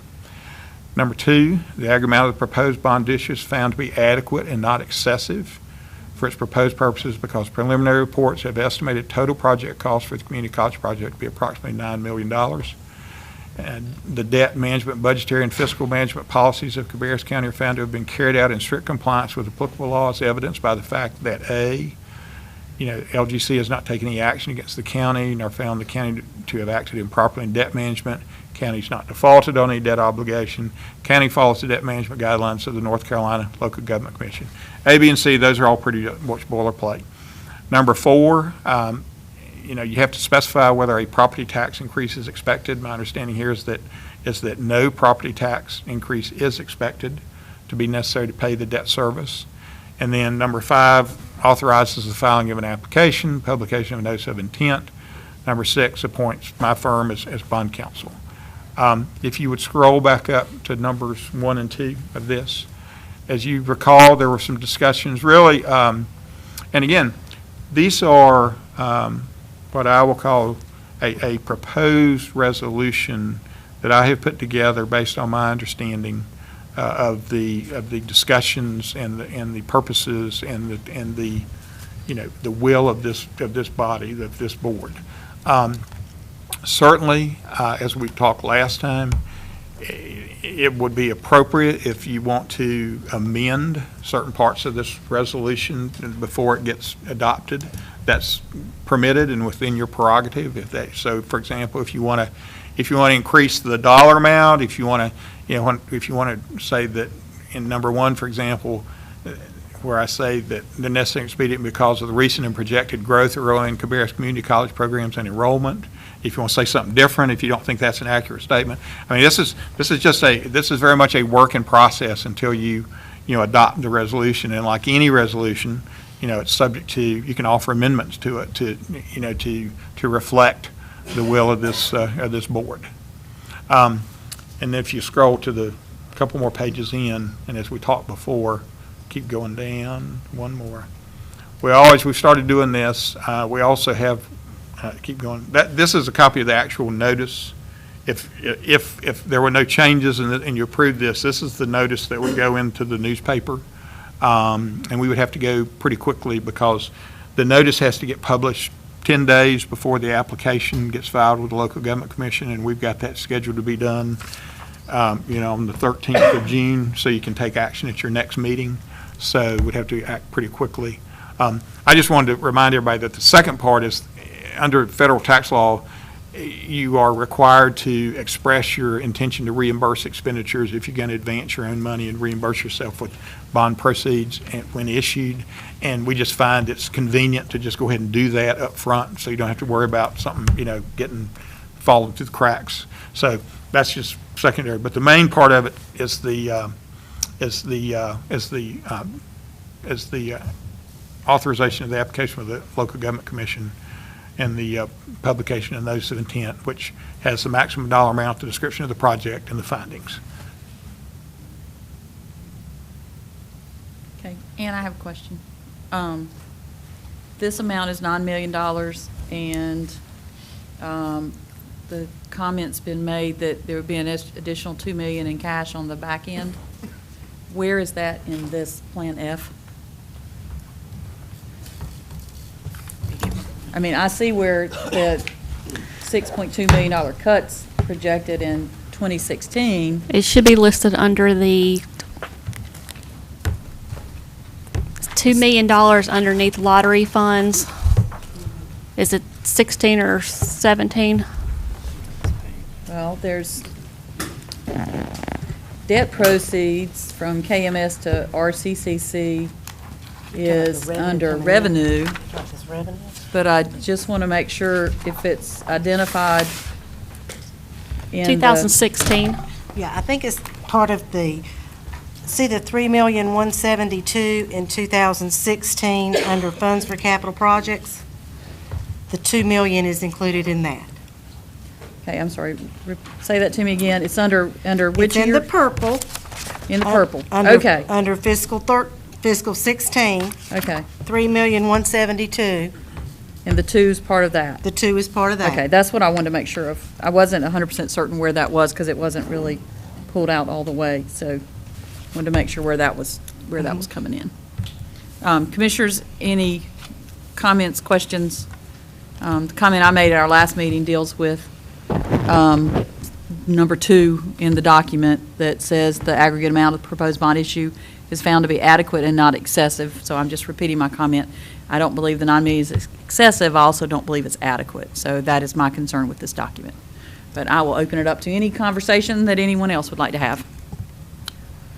I think as we've been talking about this financing, many people have compared it to home purchases. And when you go buy a home these days, the bank expects you to put 20% down in cash. $2 million out of $11 million is 18% cash. I think the people of Cabarrus County should expect their government to put something down in cash and not bury them in a mountain of debt for projects. I don't think asking for 18% of a project in cash is too much, and that's what this would represent, 18%. May I make a comment, a suggestion before that may help the discussion? I'm sorry to interrupt. I would just, in reading through this and getting the sense of what's going on, and I think it might help clarify, if in number 2, because we have the earlier reference to finance in part, and as we said before, I think my thinking is that, the 9 million was just for the bond portion. So if you amended number 2 to say that aggregate amount of the proposed bond issue is found to be adequate and not excessive for its proposed purpose, because preliminary reports have estimated total project costs for the community college project, and then this would be the addition, to be funded from the community college bonds to be approximately $9 million. So that's to try to clarify, further clarification, that tying the 9 million, that's the piece that's going to be funded from the bond proceeds in recognition of the other 2 million now, and to try to bridge that gap a little bit and make a more specific reference to, we're talking about just the portion of the project to be funded from bond proceeds. So I just threw that out there for y'all to consider. I also have a problem with $6.2 million of unidentified cuts in the next budget year. And that has to come from somewhere, because the, money's been moved. I'm not saying that there won't be additional funds once there is the audits finished and you close out the books on the year, but that's an unknown at this point in time. And there have been numerous requests for funds, and at some point that will run out. Mount Pleasant Middle School doesn't have enough. Royal Oaks amount isn't enough, and there are other requests for other projects. So, I'm perfectly fine however you want to vote. I'm just pointing out what I have a problem with. So, that's all. Well, yes, sir. I'm sorry. I didn't mean to interrupt you. It's okay. I'm the one that asked this to be tabled last meeting, and I had every intention at that particular time of thinking that we should add something to this bond package. And over the weekend, I went back through this folder to look at the older budget that we had done. And something on this mail out that was done by Jobs Now, I hadn't noticed until then. But on the bottom of this page, it says, what we do know is this: in 7 years, spending in Cabarrus County went up 29%, twice as fast as household income. Cabarrus County taxpayers don't deserve this. And after I read that, I sat there and I thought, with 3 conservative candidates coming on this board in December, I think it would be unfair for me to add anything to the bond package or to add anything to spending for this county for the next 6 months. So with that said, this includes the school board and RCC. And after having to go out on 73 a couple times last week, I don't know why they didn't want to stay out there. But the only vote I'd take would be to leave everything just like it is. I don't think I can make a motion and get 3 votes on this board tonight.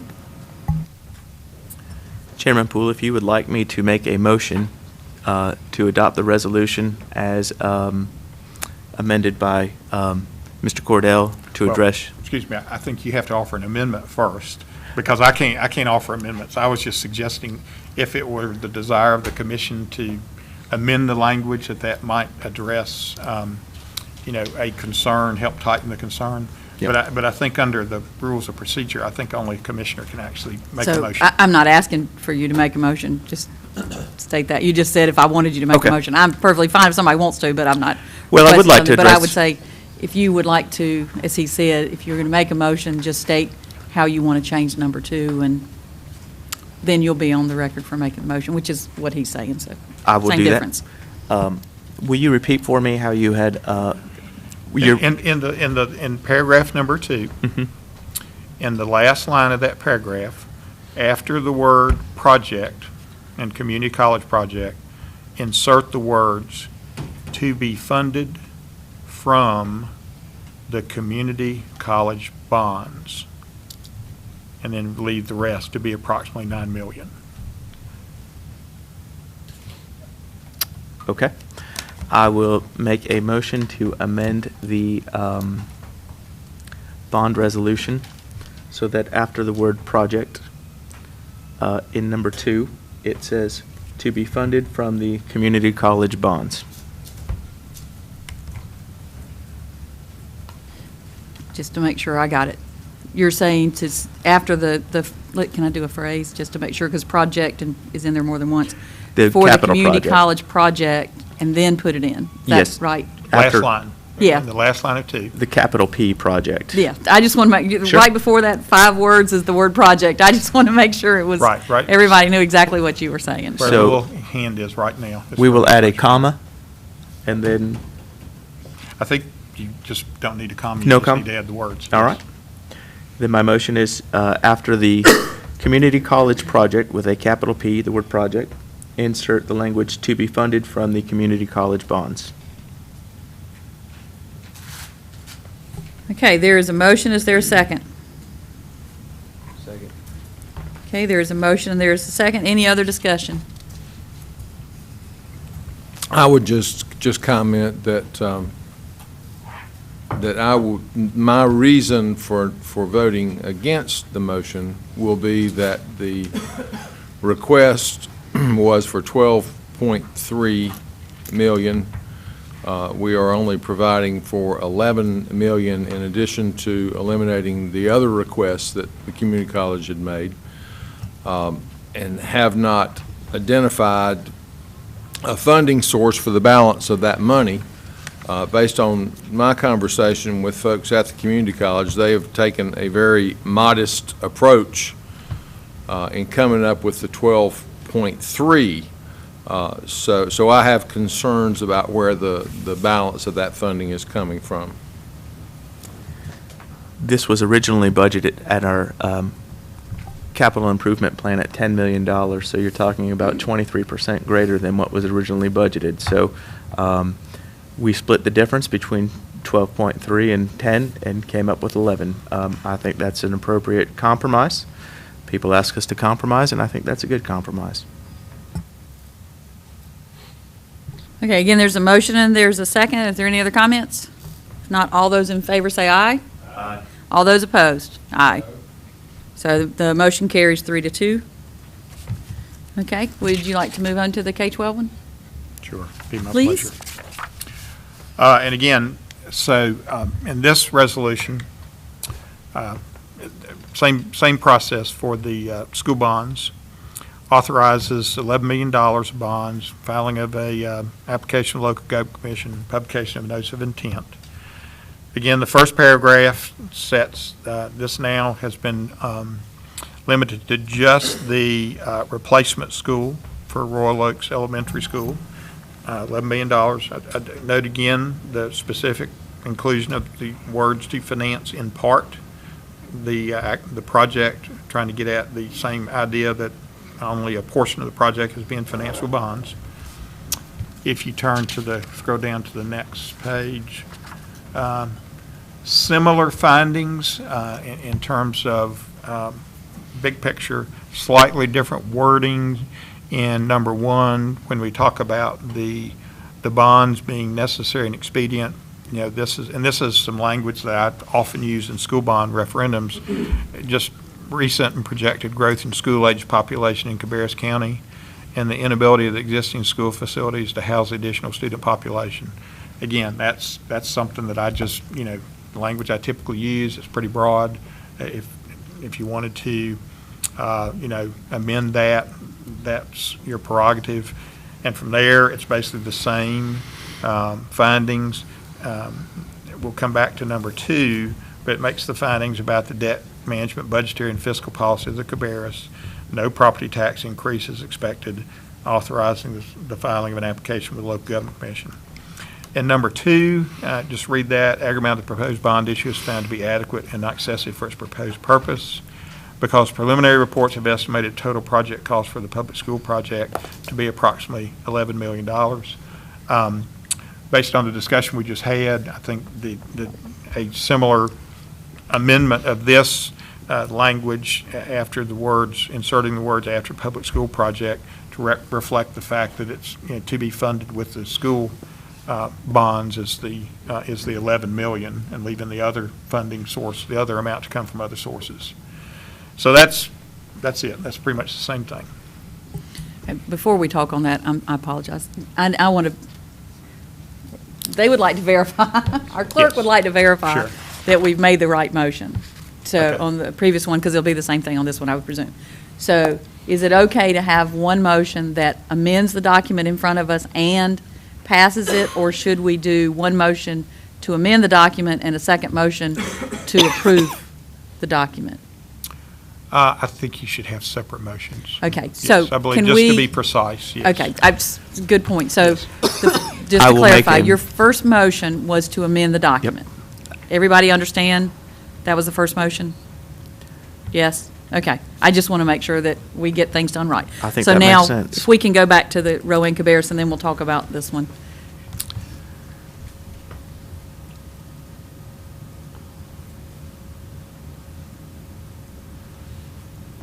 Will you pull me up to the top of it so I can see the title of the document? That's the school bond. You need to go up That's- further. Yeah, go up several pages. 184, Keep going up. I don't know where we need to be. Yeah, keep going up. Keep going up. Keep going. There you go. There There's you the go. top. Now, if you scroll down a little bit, there's the resolution. That's community college there. Oh, I'm sorry. No, that's You need not. to go That's up the school further. bond, so.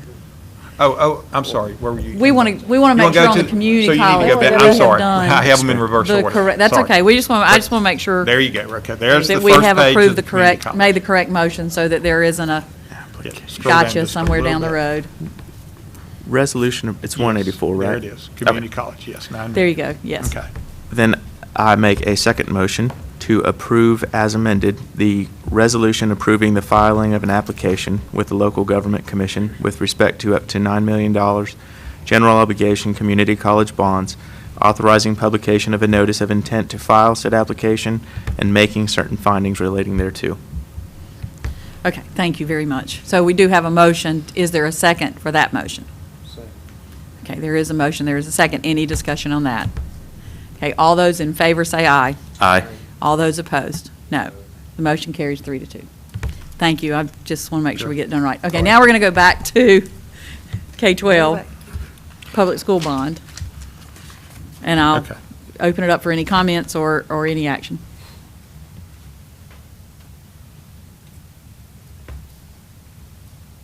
Does anybody want to make any comments concerning this particular item?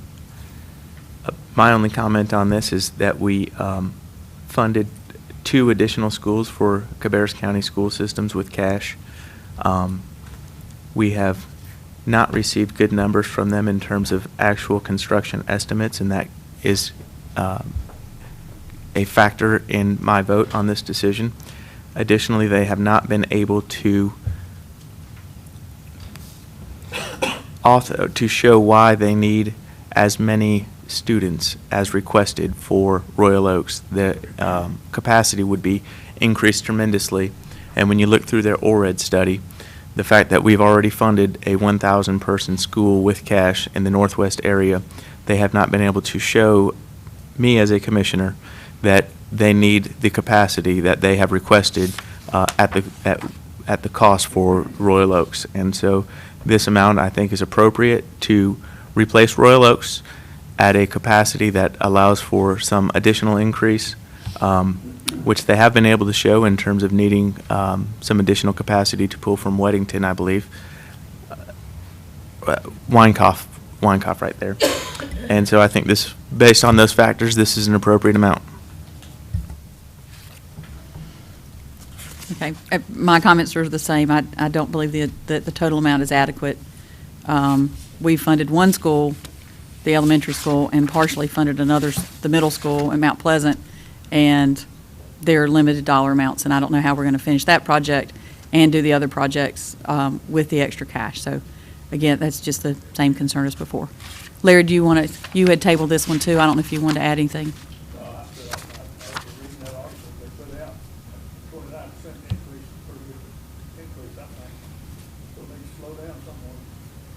Steve, any comments? I would agree with your comments. I don't think the amount is adequate to build a school, and it is significantly less than the request. It has been explained to us repeatedly that we can request a larger amount, and if the bids come back less than that, then we do not have to issue those bonds. So I think this leaves us with no flexibility to accomplish what we need to accomplish, which is replacing this school. So I would not support this either. Chris?